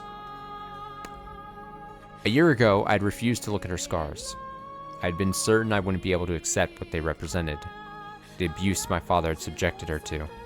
If possible, I would have preferred never having to face that. But I, more than anyone, needed to know. It was my responsibility. I had to accept reality, not grimace or avert my eyes. I had to face up to what had been done to her. Okay. I couldn't bring myself to look at her as she hesitantly disrobed. The sound of her clothes rustling made me feel as though I was doing something incredibly improper. As much as I tried to feign calm, I was so tense my joints were practically creaking and my heart felt like it was being stepped on. I feel like I'm made of stone. I'm ready. You can turn around. Alright. I'll count to 10. She's laughing at me. She's fucking laughing. I'm having a moment and she's laughing at me? I feel a whole lot better seeing you so nervous. I'm turning around now. Okay. Whoa. Heyo. So I shouldn't be making a comment like that. This is a moment in this game. Come on, Austin, lock in. Her head was tilted down just enough to keep me from making out her expression, but she couldn't hide the pink flush spreading across her cheeks. It contrasted well against her white, but not excessively pale skin, as did her jet black hair. Sorry, it's not anything nicer to look at. In what way was this not a pleasant sight? I'd never been more entranced by anything in my entire life. Oh man, he's just having a moment, man. She was stunning. I had no measure of comparison, but I was certain the same sight of any other woman in the world would not have had the same effect on me. What a way to put it. What a way to put it, man. I could say as much with confidence despite having never seen another woman nude. Hypnotized, I couldn't take my eyes off the gentle curves of her body. Were I more socially inclined, perhaps I could have told her she was pretty, which perhaps would have brought a sheepish smile to my face. I said sheepish smile. And though I wanted to, my throat was dry as dust, and all I could manage to produce were incoherent rasps. Please say something. I'm hideous, aren't I? I'm unclean. You're not hideous. You mean it? I mean it. Why would you think so? Because You are not unclean, not in the slightest. You mean it? I do. Even seeing this? Giselle's eyes slid downward, a trace of fear lurking just beneath the surface. Following her lead, I dropped my gaze to her lower body. And there, I saw her scars. Swollen, red and black gashes, still not healed after more than a year, defiled her white flesh.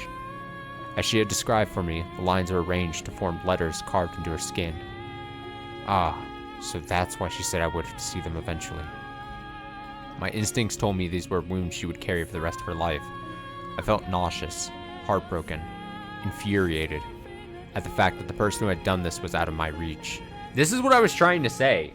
This is what I put it in a weird way, and looking back, I'm like, I didn't explain it how I really wanted to explain it, but the part I was trying to get across is that wouldn't you, as Mikkel here, been like, every time you saw her, if you got close to her, sure, love is love is love is love, but also, like, I would not, if I was him, I probably would be just, like it says here, nauseous and infuriated that, like, this person that I'm grown close to experienced that, someone that was related to me.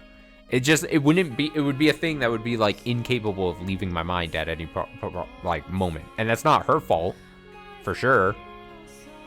But it would be hard to, like, reconcile and me just be like, oh, I would be, whatever. At the fact that I could do nothing for her. What went through my father's mind when he looked at these? What did he gain from giving her these wounds? Why did he have to do this to her? Why my father of all people? Giselle was the one with the scars. Giselle was the one in pain. But I felt like someone had shoved a handful of needles into my chest. Dozens of thick metal stakes piercing the walls of my heart, blood streaming through me like a river. If I didn't force myself to face it, I was liable to run. What was the right thing to say? What was I supposed to tell her?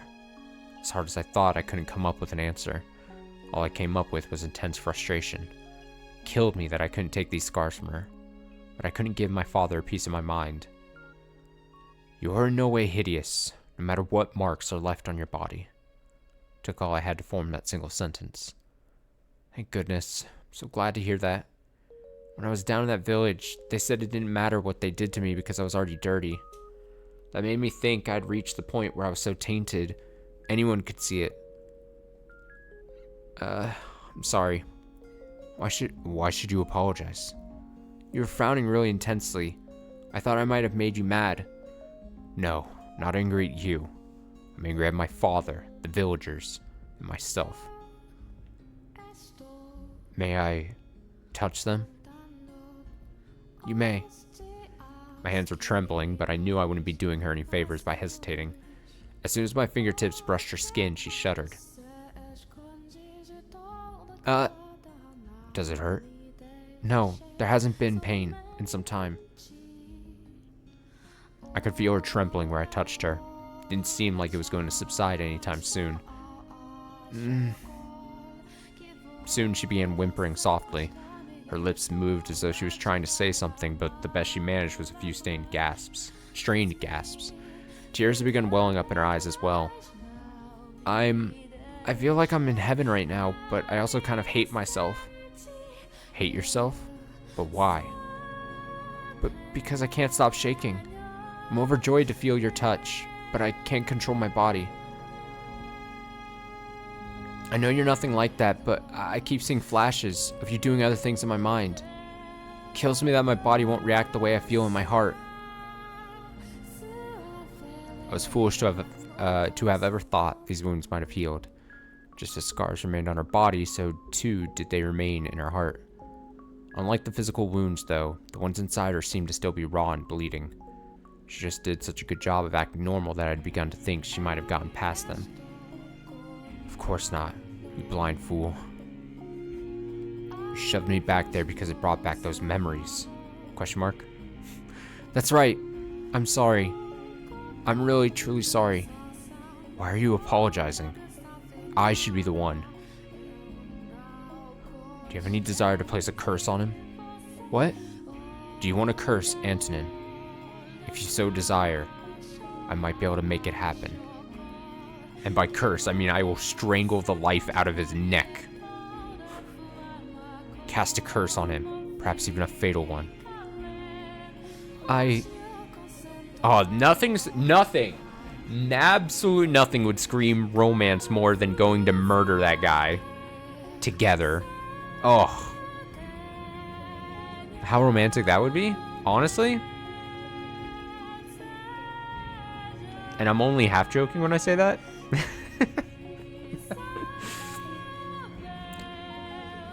Ignore the fact that he's my father. I don't consider that man family anymore. I want you to be honest with me. If, hypothetically, such a thing were possible, would you want to curse him? No, I would not want that. Why not? You have every right to take revenge. For what that man did, he deserves punishment. He inflicted so much pain on you. You're still shaking more than a year later. You can just let him get away with it out of the goodness of your heart? Hypothetically, if you wanted to curse him, I wouldn't do it even hypothetically. And not out of the goodness of my heart. And I'm just a coward. A coward? If curses were real, and he were to die by one, then I would never, ever be able to forget. If my resentment for him took his life, that would mean he had damaged me so permanently I was never able to get past it. I don't want that. I want to be able to forget. I'm still shaking now, but one day, I want to be able to proclaim proudly that it no longer has any control over me. But I appreciate the sentiment. Setting aside your choice of method, you asked out of concern, and that's more than enough for me. A soft smile spread across her lips, but all it inspired in me was powerlessness. She was putting on an act. Was the sentiment really more than enough? Of course not. Not when she was still trembling so much. But what was I to do? What was I, unable to leave this house and helpless against the will of the Bollingers, to do? I was incapable of assuaging her pain, wasn't I? I couldn't do anything. Could I? He's gonna go do it himself. He's gonna go rogue. He's gonna go renegade. He's just gonna go murder his dad. We got dad murdering on the brain. Before I throw in the towel, we need to take some real time to think. To stop running from the problem. To figure out a real way to give her what she wants. That doesn't involve curses and angry words. It has to be something only I can do. Murder. Giselle. I took the hand that had been tracing her scars and slid it around her waist. Even now, her trembling showed no signs of abating. I will never, the one thing I could do, hurt you again, was to wrap her trembling body in my arms. I want you here with me. All I ask for you now is to be at my side. You can be scared, and you can quiver, but please don't apologize for it. Please don't feel bad about it. Promise not to turn my head away from your pain.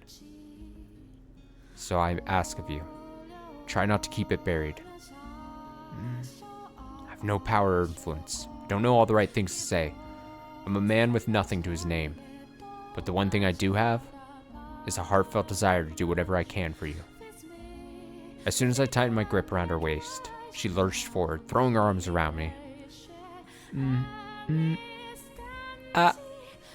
Muffled whimpers resonated against my shoulder where she had buried her head. More noises. Eventually, they grew into unfettered sobs.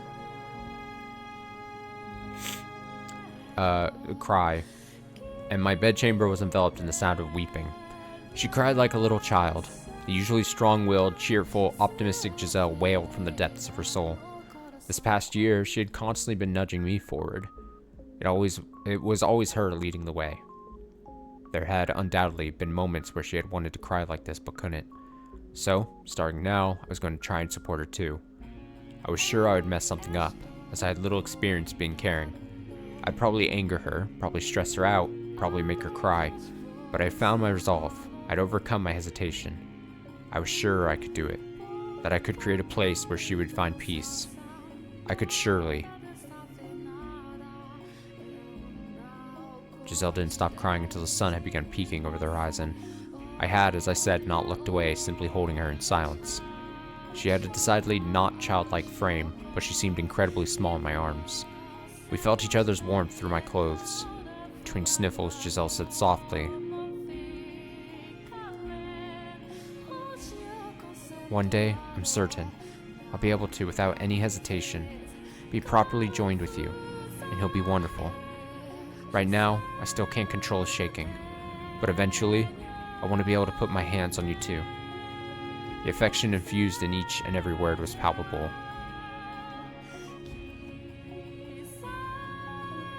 Sometime later, she drifted off to sleep, exhausted. I prayed from the bottom of my heart that at least tonight she would have pleasant dreams.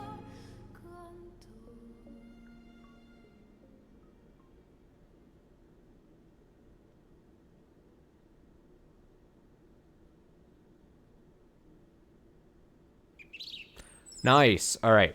Let's take a little break. That was about 2 hours. I need to take a little break. I need to get some water, more water, and then we'll probably try to read for like another hour or so. Okay, here's a little BRB. I'll be back shortly. Everyone stretch. Give me like 5 minutes.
Alright, I'm back. I think it was about 5 minutes. Okay. Thoroughly stretched. See if we can read like another hour here. Mikkel has got a bunch of dots. Morning. No. Afternoon? Master! Good morning! Good morning. Oh, come on. Put a little more oomph into it. Same Giselle as always. I must say, last night was something, Master. Oh, God. Oh, man. Oh, she's feeling it, man. I didn't know you had that in you. Just thinking about it. Ow. Hey, that hurt. What was that for? I was struck with an insatiable urge to whack you. Oh, it's true romance, man. Whatever happened to your heartfelt desire to do whatever you can for me? I don't think hitting me counts. You're tough enough to get over a little bonk. You were being so nice yesterday. Where did that go? So, would you like to explain why you're making dirty jokes first thing in the morning? Yeah, just...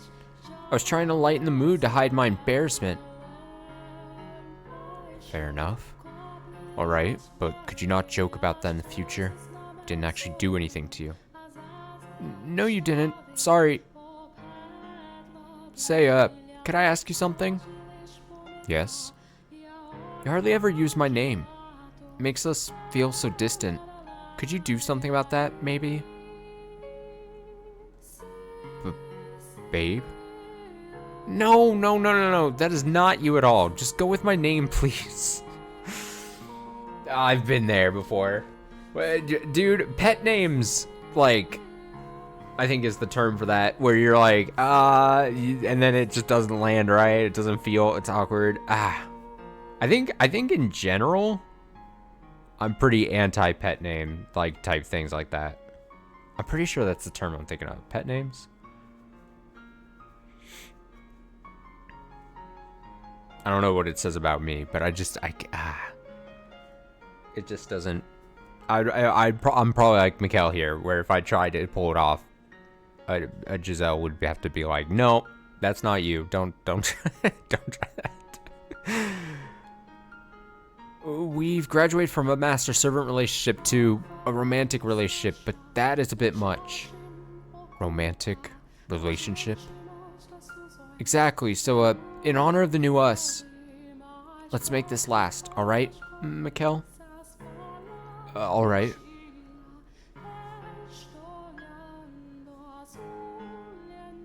I think he should try Babe later on, though. Try it at least a second time, see if it works. At the time, the light that had entered our life seemed unreal and fantastical, but I prayed that it would indeed last. Oh, no. We're foreshadowing that it won't last. In hope of an equally bright future, I allowed myself to rejoice in the moment, letting the unconquered shadows that lurked in my peripheral remain unseen.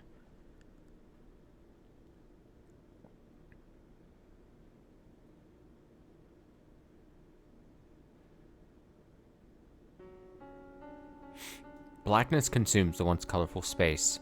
Giselle still stands before me, as she did within the door, but I struggle to reconcile the two scenes. They are both real. They are both her. The lively, spunky girl of the past and the lifeless girl of the present are both Giselle. As different as they seem, they are both her. Why don't we stop there? It was a wonderful story. They overcame their troubles and lived happily ever after. Dude, that's what I'm saying. Me and the maid are on the same page here. Let's just end it there. Everyone seems happy.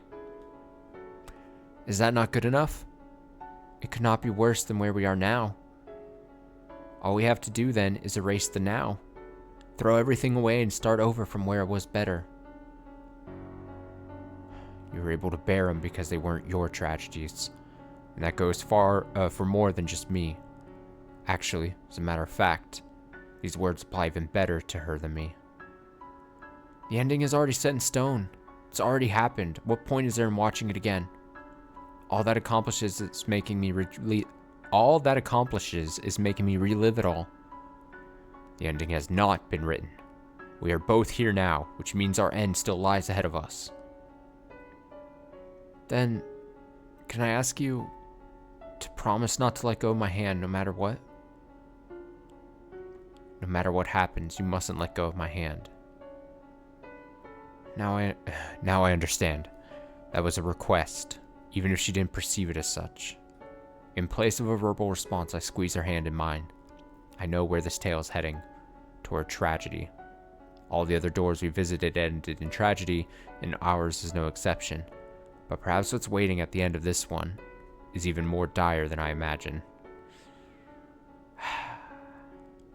The door to our past swings open once more, behind which lies the end of me and the beginning of her. Well, okay. Can't wait. Just when I was feeling romantic as hell.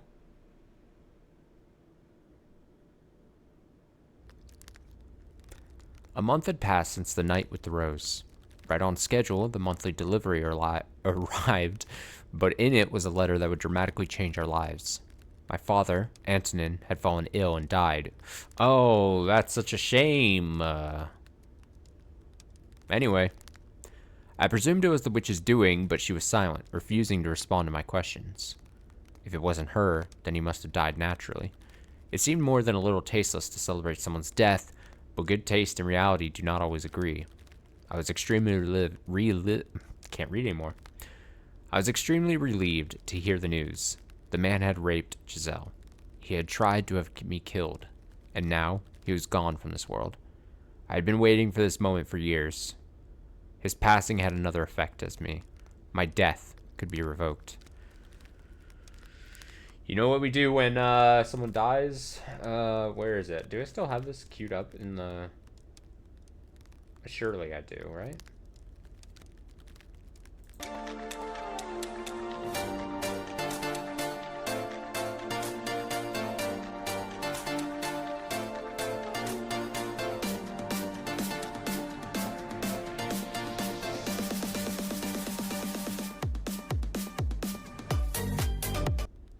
Okay, his passing had another effect as well. My death could be revoked.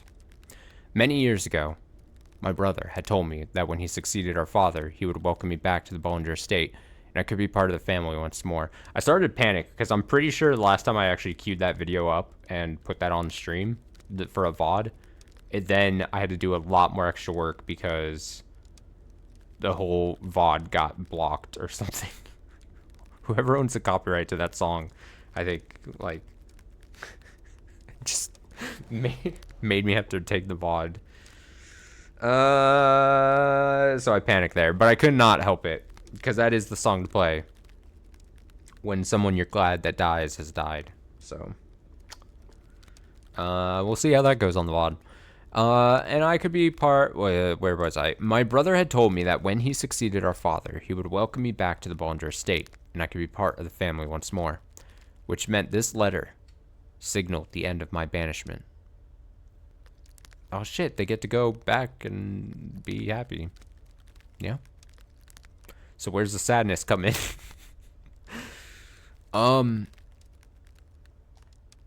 Not sure how to feel about it. Yeah, rejoicing doesn't seem really appropriate. But this means you can return home now, right? In theory. My brother is set to take control of the estate, so he should be accommodating. I'm going to write a letter. Have them send us a carriage. It is much too long a distance to walk. Alright. I'm excited. What should we do first when we get back to the capital? Ooh, I know. How about you stop by my place? My mom and sister won't believe their eyes. My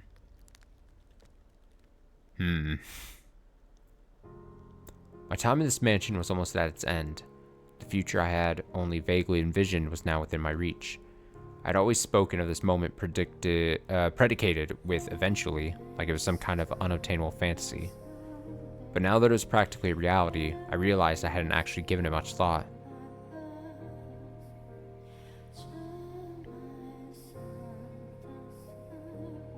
Hey, are you still awake? I am. Not a great night for sleeping, huh? Are you thinking about your family? It all seems so surreal. Yeah, it does. This house is like a desert island, cut off from the world, which makes everything feel like, kind of like a fairy tale sometimes. Even what we have. From time to time, I get the feeling that nothing is real.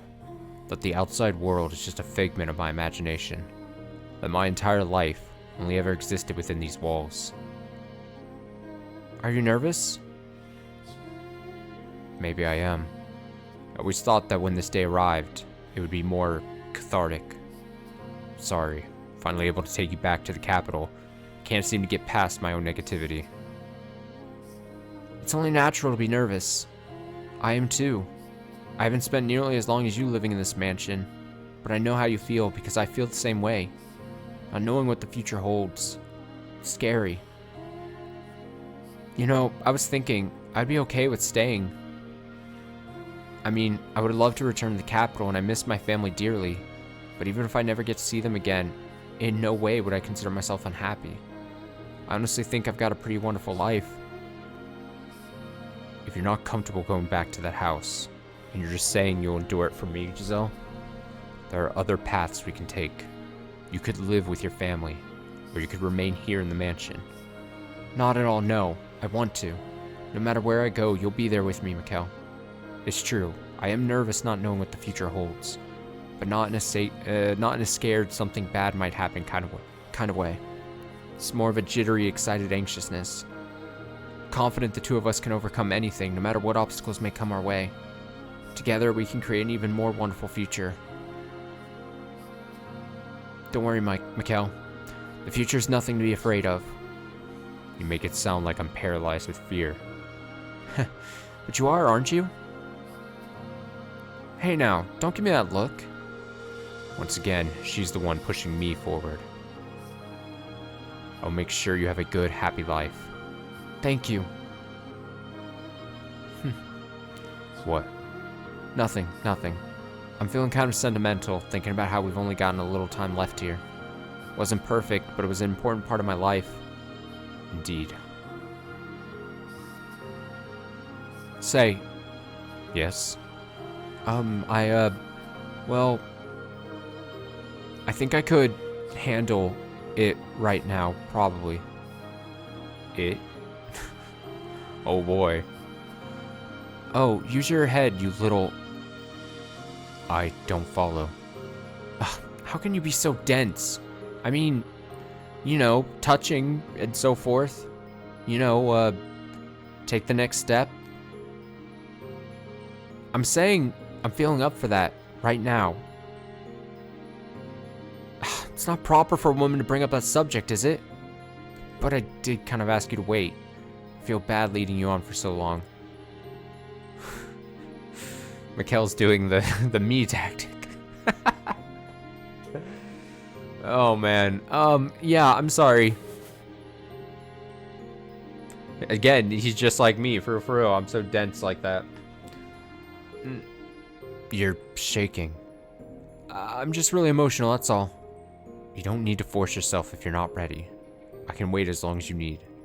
Besides? Never mind. It's fine. There's no need to rush things. This is like actually as close as you're probably gonna get me to like voicing like a romance novel. Like straight up like a romance section. Literary. Anyway, it's fine. There's no need to rush things. You don't need to worry. Yeah. Oh, so close. I wrote 2 letters. One to my brother and one to my mother. One so Giselle could return and one so I could be myself. To demonstrate who I was, I had to prove that I was not cursed. For failing to do that would not only bring her grief, it might become the final crack in the identity I'd built up for myself. I had to convince her that I was neither demon nor angel, but a human man who had fallen in love with a human woman. However, I was too foolish to realize that the future I envisioned was nothing but a fantasy. Had I been able to grasp that, then maybe I could have taken her somewhere far away, where no one knew who we were, where things might have turned out differently.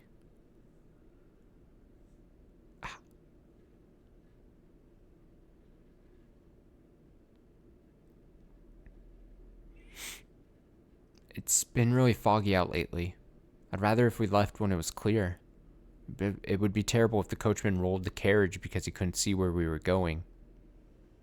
That would be terrible.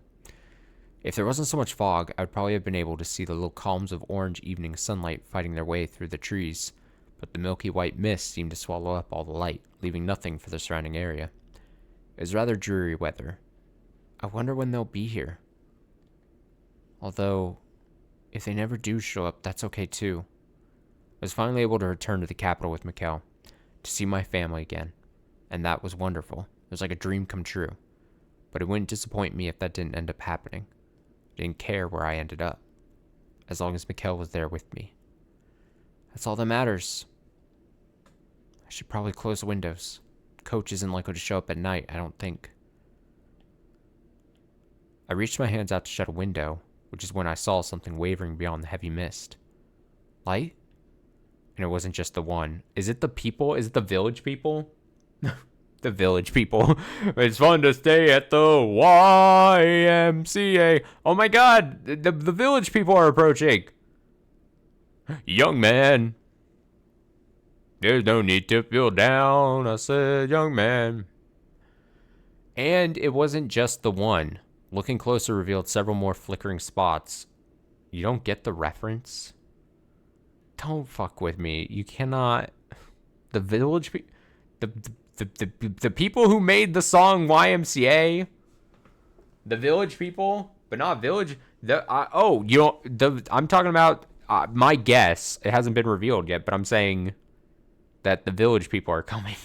The people from the farming thing.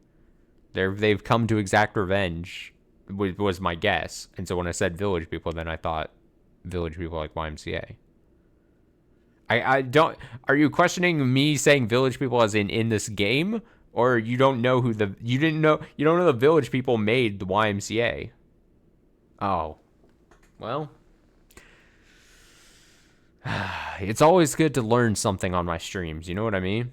Now you know. The group that made the YMCA songs called the Village People. Did you the song YMCA? Did you just not know that they were called the Village People? Did you know what they looked like? Or does that all just escape you?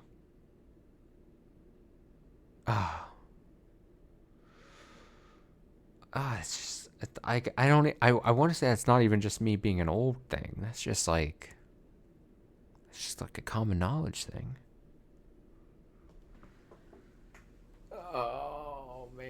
Oh man, the village people. Whatever, it doesn't matter.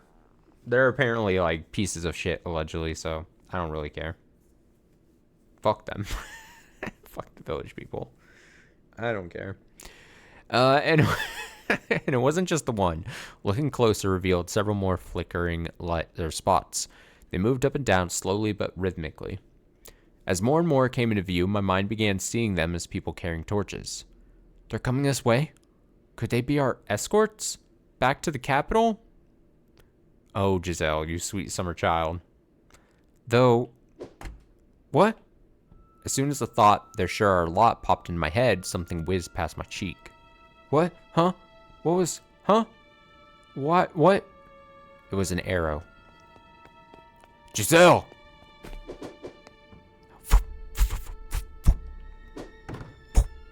The arrow had flown through the window and pierced the opposite wall. Had Mikkel not knocked me out of the way... Giselle! Giselle, are you okay? I'm fine. We're not... It's fucked. We're not... This was the bad that I thought we were going to maybe be able to avoid today. Well... Shit. I'm fine, but what's going on? Never mind that. Right now we need to run. Huh? Wait, Mikkel. Now. There's no time to talk. Stay out of sight of the windows. Got it. He grabbed my hand and broke into a run. A relentless storm of arrows showered through the windows we had worked so hard to get open a year ago. This wasn't what we had gone through all that effort for. Once I open the front door, run! We have to get as far from this house as quickly as we can. What was happening? Why did we have to run? Why were those people firing arrows at us? With the wave of questions came a wave of fear. Couldn't say anything. The sheer terror had frozen my jaw in place. Get ready? I nodded, squeezing his hand tight. I knew it would just be another obstacle to a safe escape, but I didn't want to let go of his hand. I was afraid that if I did, I would never be able to hold it again.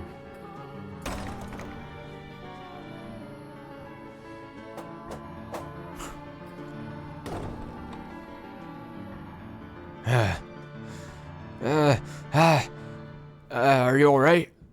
I'm fine, but how? There are people out front too? Damn it, why? Some arrows were sticking out of the floor before us. Beyond the door, which Mikhail had managed to shut almost immediately, rang a cacophony of whoosh, thump, whoosh, thump. We can't escape? Why? What's going on? Damn it. With a deep scowl, Mikhail barred the door, and all the while, the arrows kept flying. The panic in the air kept growing thicker. I don't understand. How did they... Oh, only a handful of people know about this plate. Yeah, I knew it! This is all my fault. It's because I told the villagers about this place. It's the village people. It's on to stay at the YMCA. They think a demon lives here, not a human. So they're here to tear down the house. They made weapons, bows, just for this. I don't... There was a deep rumble and the ground below us shook. I almost fell to the floor. They're trying to break down the door, it seems. Mikhail, I'm so sorry. This is all my fault. Because of what I did. No. What? It's not your fault, it's mine. Mikhail? I challenged her. Because I did. She made my curse real. What are you talking about? Mikhail? This way, run!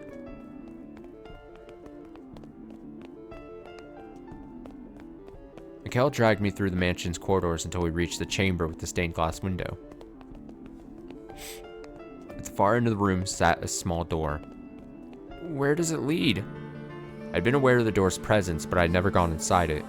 Something about it seemed somewhat different than the rest of the house. I wasn't sure how to describe it exactly, but it felt like shadows had taken root here. The observation tower. A tower? But if we go up there, we're putting ourselves in a corner. Doesn't matter where we go. They have us trapped. But there's a chance that up here... He didn't finish that thought, however. He opened the door, leading me into the tower. His face deathly pale.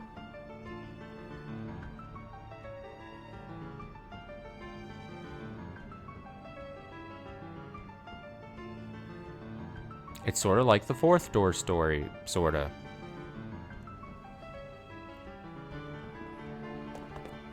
We started running again, around and around the spiral staircase, making our way toward the top.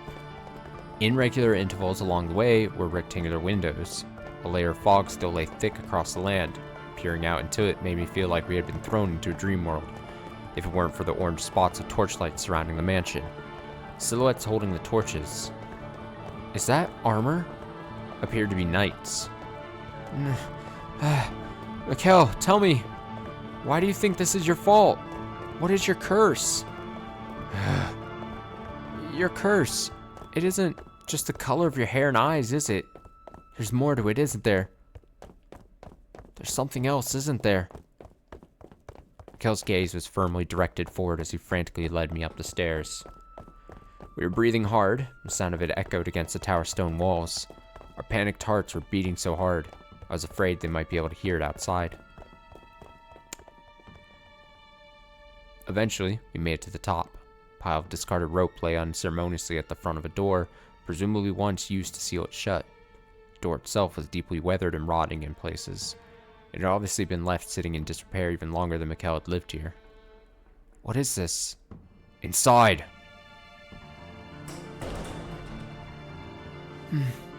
Frigid air nipped at my skin. It wasn't a pleasant, refreshing kind of cool, but a bitter, oppressive cold. This room felt unlike any other in the mansion. This is an observation tower? You can't even... There once would have been windows allowing you to see in all directions around the mansion, but all that remains now is that tiny opening near the ceiling. If we hide out here, then there's a chance they might not find us. Sounds like they broke down the door. Don't worry, they won't find us. And when they give up their search, then we can get out of here. I'm sure it will all turn out all right. Mikkel's voice was quivering, as was his hand in mine. Mikkel! We huddled together, feeling each other's warmth in our arms. My free hand clenched his shirt for dear life. I'm sorry. What? I'm to blame for this. It's my fault you're in this mess. The pain you had to experience, you're being sent to this place, and what's happening now, can all be traced back to my being born. I'm so sorry. Why was he apologizing? Why did he insist this was his fault? Why wouldn't he tell me what his curse was? Why were people trying to kill us? Right, those people were trying to kill us. Putting into words like that made me fear that much more real. Putting it into words like that made the fear that much more real. That makes sense. The arrows they fired weren't threats. They meant to kill us. Mikkel? But with Mikkel trembling in my arms, I couldn't bring myself to ask those questions. What meaning would those answers even have with death lurking so close behind us? All I could do was pray. Pray that he was right, that they wouldn't find us and we would be able to escape. However... Over here! There's a door and stairs leading up! My hopes were shattered by the sound of voices from below. I could hear a faint clanking of armor. Our grips on each other tightened, and our trembling intensified. Fear swelled within the tower, making us its slaves. Giselle. We were both terrified. And who wouldn't be? Fairy tale heroes could be magically courageous in the face of overwhelming danger, but they weren't real. The fear of my impending death, drawing nearer and nearer with each passing moment, almost drove me to madness. I couldn't think clearly. My heart was having trouble keeping up. My head was a big white mess. We were supposed to return to the capital, start a new life, finally obtain our happiness. It was right there at our fingertips.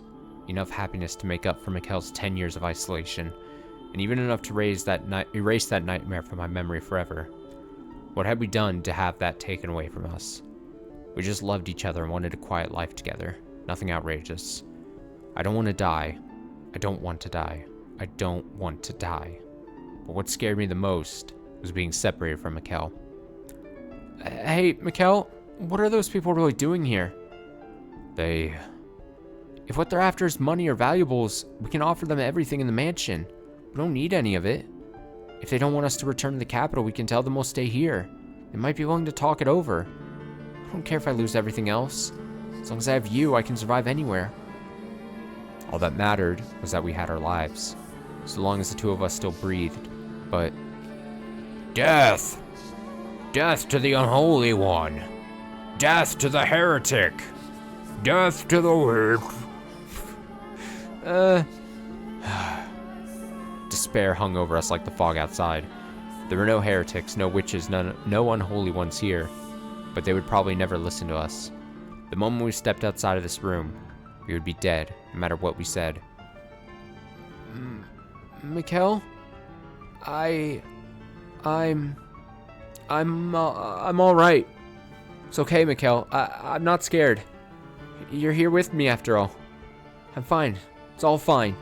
So please hold me until it's all over. Please stay with me. Finally, you speak. Mikkel? He wasn't looking at me, though.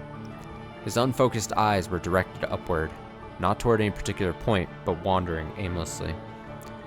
His purplish lips appeared to move as though he was speaking, but no sound came out. Hey, Mikkel, are you alright? Come back to me, Mikkel. I grabbed him by the shoulders and shook, but he didn't even seem to notice. No matter how many times I called to him, he didn't look down from the emptiness above. Mikkel? Giselle. Finally, after far too long, his gaze slid down to meet mine. He looked defeated, exhausted, and cornered all at once.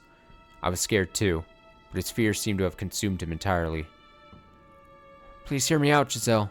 Nope, that was Mikkel. Please, please, hear me out, Giselle. I never thought anything good would become of my life. I never thought I'd find anyone who truly understood me, who'd be happy to have my love. And for that, I hated the world. I was in constant torment, living in the shadows. But then, a single ray of light shone down on me. Mikkel? You, Giselle. You delivered me from the darkness. I'm scared, Giselle. I'm terrified. I used to think my life was meaningless, that it didn't matter if I lived or died. But now, I can't stop shaking. That's perfectly normal. I'm scared to death too, but what scares me most is losing you. Mikkel? Should have noticed. Noticed his arms were tensing up. Noticed and stopped him. So please, allow me to repay you. I said I would do anything for you, so let me do this. I haven't given you anything. I haven't done anything for you. So give me one final chance.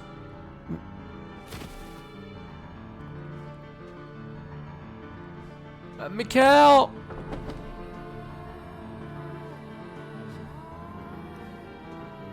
What are you doing? Get back in here, Mikkel. Why? The door. I can't open it. I shoved on the door, trying to go after him, but it wouldn't budge even the slightest bit. It was as though there had never been a door there at all, merely a wall disguised as one. It wasn't someone holding it shut from the other side either. I pushed and I pulled with all my might, but I couldn't even manage to eke out the tiniest crack. Mikkel! Mikkel, what did you do to the door? Come on, get back in here! I don't want to lose you either. Say something, Mikkel. You're out there, aren't you? Please. Please don't do anything rash. They're going to kill you if you're out there. Giselle, the witch told me. What? That she would ensure your safety. Mikkel, she isn't real. There's no witch talking to you. It's all in your head. A figment of your imagination created to alleviate your loneliness. Rest assured, she does not lie. Mikkel! Please, listen. You're a wonderful woman, Giselle. Spirited, true to yourself, deeply sympathetic. You are not to blame for how difficult your life has been. Most of the fault lies with me and a bit of bad fortune. But that's all behind you now. Once this is over, you can start anew. What are you talking about? So survive. Live a good, fulfilling life.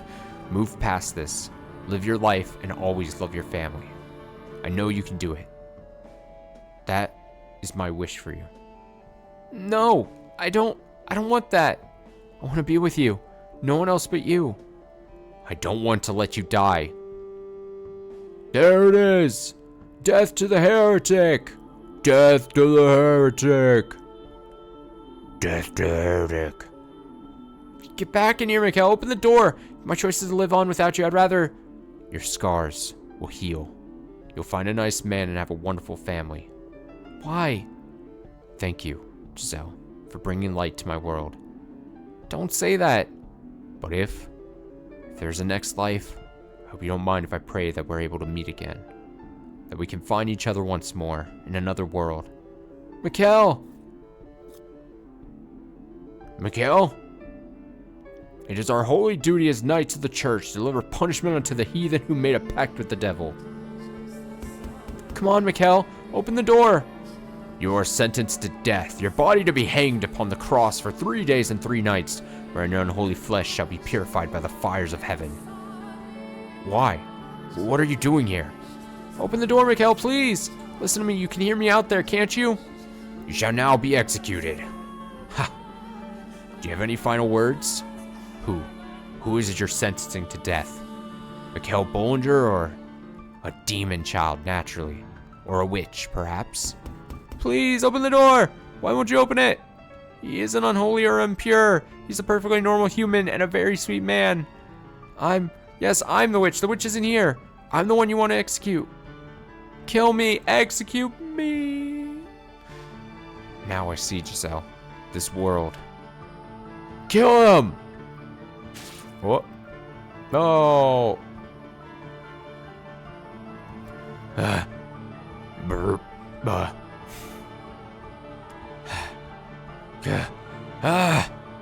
So many blades pierced my flesh. A sword in my chest, lances in my arms and shoulders, arrows in both my legs.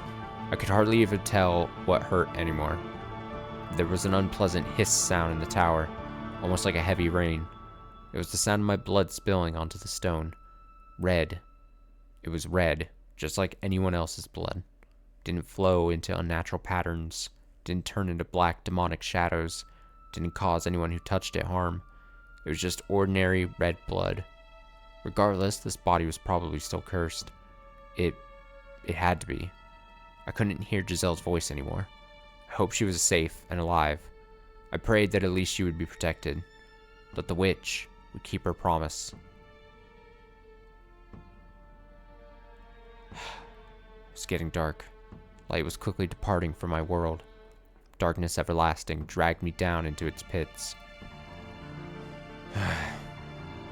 I believed in you.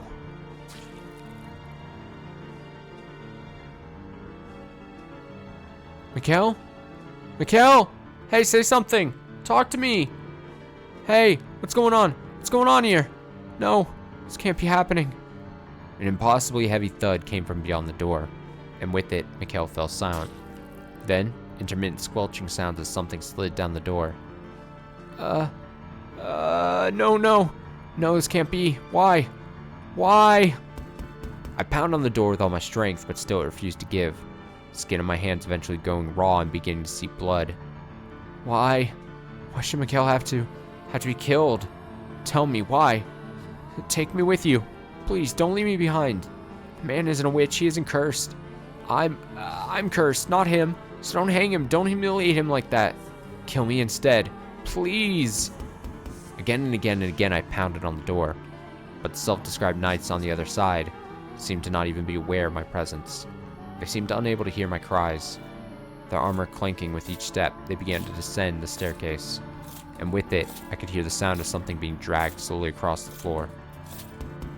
No, don't take him away. Stop, don't take Mikhail away from me. I'm begging you. But my pleas were in vain. My hope was for naught. The knights took him away. Took him somewhere out of my reach, for all eternity. Don't take him away from me. Me. Dang.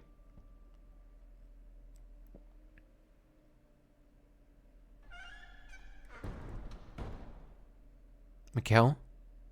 After much, much too long, the door swung open all on its own. It happened so unceremoniously, it was hard to believe I'd actually been trapped inside. I had no idea how much time had passed, but the chill in the air suggested it was deep into the night. And with the biting cold, there was the stench of blood.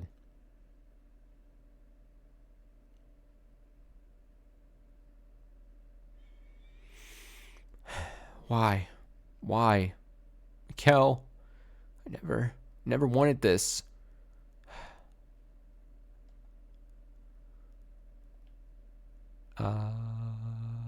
Scream. You didn't understand it all, Mikhail. You didn't know the depth of my feelings for you. You didn't know how intensely I wanted you, how fervently I loved you. I was never going to be able to find someone else and live happily with them. It had to be you. The thought of anyone else touching me terrified me. You just didn't understand. I don't want to live in this stupid world.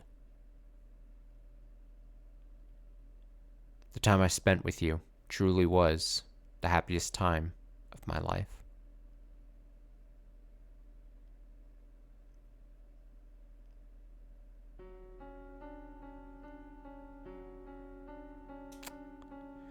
Well, I was gonna say, other than the this past hour, I was feeling romantic as hell. This game was making me feel romance. And now it's all shattered. I remember everything now. You died on that day. You were killed. You disappeared from this world and left me behind. That's right. I remember. I remember the pain, the agony of death, and the fear. I did, indeed, die that day. You refused to listen to me. Do you have any idea how it felt? To feel you dying from the other side of that door? Giselle, I wanted you to take me with you. Is this what you wanted to see? My memories, the traces of my life on this earth, end there. In order to find your truth, we need more of the story. Very well then. If you want more story, I will tell you more. What comes next is both a continuation and a brand new tale. The Maid's Tale. When you've heard it all, I expect you to commend me for not forgetting how to smile.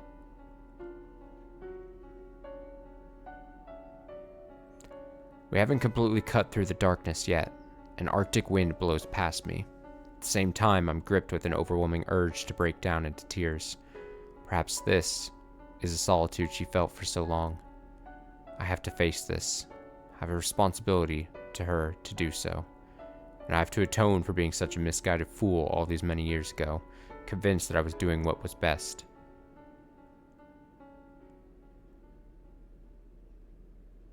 Oh, is this a breaking point? Ah, a sixth door. Dude, I'm gonna be honest. Oh my god. I thought we were just getting 3 doors, and now we're on 6th. How many doors are we getting? 10, 12, 14? Okay. That's a pretty clean cut. No, I'm asking rhetorically. I do, again, somewhat asking rhetorically. I'm very curious, like, how deep we are into the story at this point. A couple things here before we leave for the night. Should be an interesting weekend of streams. We are for sure seeing the finale of Nier Automata. I've got that set up so that we will just plug away, see the last final alternate endings and stuff of that nature, and then finish that up and see the final true ending, I'd assume. So that's going to happen this weekend for sure. Maybe if we're feeling very entrepreneurial, if we're feeling very adventurous, maybe also finale of Metal Gear 2. I don't know. I feel like we're more than halfway through with that game. So if I plug it away, we would maybe be able to see it. So those definitely going to be happening this weekend, probably at some points. The other thing I should say is that next week, there's a chance 1 or 2 days that I would normally be streaming, just because some life things might be popping up, I might not end up making stream. So basically I was like, well, how do I handle this? So, and I don't even know what days it may be next week, but basically I've devised a system in my head that's very imperfect, but it's the best system we're going to get, is that on a day where I normally would be streaming, and at this point in my life, it's, at least right now, mostly it's every day but Thursday, although this more applies to like the Monday, Tuesday, Wednesday, and Friday streams, is that if for some reason I know something's popping up and I'm not streaming on, I just know in advance that I'm not going to be streaming on that night, what I'll try to, if I can remember to do this, I will put on the title of the stream, I'll put no stream and then the date that it is, and then maybe even a reason right after it, if I can think of a succinct reason, or just like whatever. I'll like this isn't just for next week. This is for any future streams. I could be like just an example, no stream, and then 7/7 or something, and then be like sick or something. So then at the very least, if you're like wanting to catch a live stream and you were thinking that it would be on, if you go to my page at that front thing, if you go to the landing page for the stream, you would see no streaming then that day. Once I've made the commitment that I'm not going to be streaming that day, that's the best thing I can do. And I say this because, like I said, there might be one or two things that are happening next week during times when I normally would be streaming that, like, life stuff is happening.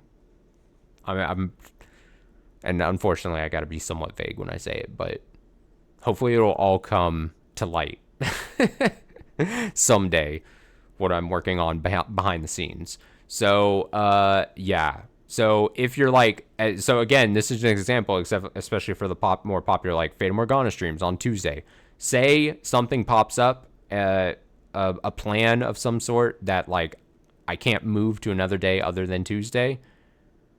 If you're like, I wonder if Fata Morgana is happening on Tuesday. If you go to the page and I've made the choice that something else is happening that night for me, I'll again, assuming I remember to do this, future me remembers, I'll put no stream, and then what is Tuesday? Tuesday is the 7th. So if I'll go no stream 7/7, and then I'll just be like outside plans or something. Or like I said, way in the future, if I'm like sick and I can't make a stream, I'll go sick. Just so that there's at least something that's saying that I'm not making it. And then if you see that notice for that night, you could be like, oh, I don't have to sit around waiting here for the night, expecting it to happen or something. That's the best system I can come up with. It's the best system I think I can come up with when I stream pretty much every night. I try to make stream like every night, you know, at some point. Sometimes really late. I think it was, on Wednesday, I did like a late night, like 1 hour stream, but like, yeah. So just in advance, that's a notice for potentially next week or anytime in the future. As I said, this weekend should be fun, should be great. Love finishing games, so we'll see Nier Automata for sure finish. Maybe Metal Gear 2, and then other stuff will go as well. Sometime soon, I want to start up Deltarune Chapter 5. I don't know if I'm going to do that this weekend or probably next week, maybe. I don't know. But sometime in the next several days, I need to check that out. A friend of mine who has already played it said that I would find it very interesting. And I was like, what do you mean? And they're like, I can't tell you for spoiler reasons, but there's something very interesting for this chapter. And I'm like, okay. Sounds just mysterious enough to make me intrigued. I think that's it though. Interesting read here. Like I said, I felt romantic as hell during most of this stream. There's a little bit of unfortunateness happening, but I love a good love story. What do I say? I love love. I love love in all shapes and forms. Just not for myself, but for other people. Ooh, yeah. Bring me that love. Bring me that romance. Thanks for watching. As always, live or VODs, if you're a VOD watcher. Thank you for watching as well. Hope you enjoy.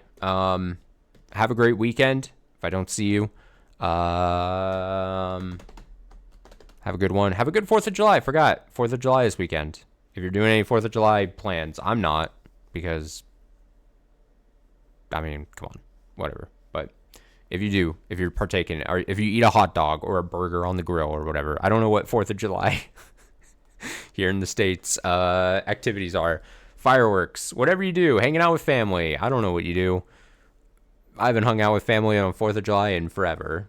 I don't even know if family gets together for those. But if you do, have a good one. Until next stream, sometime tomorrow, finish up at least Nier Automata. Night.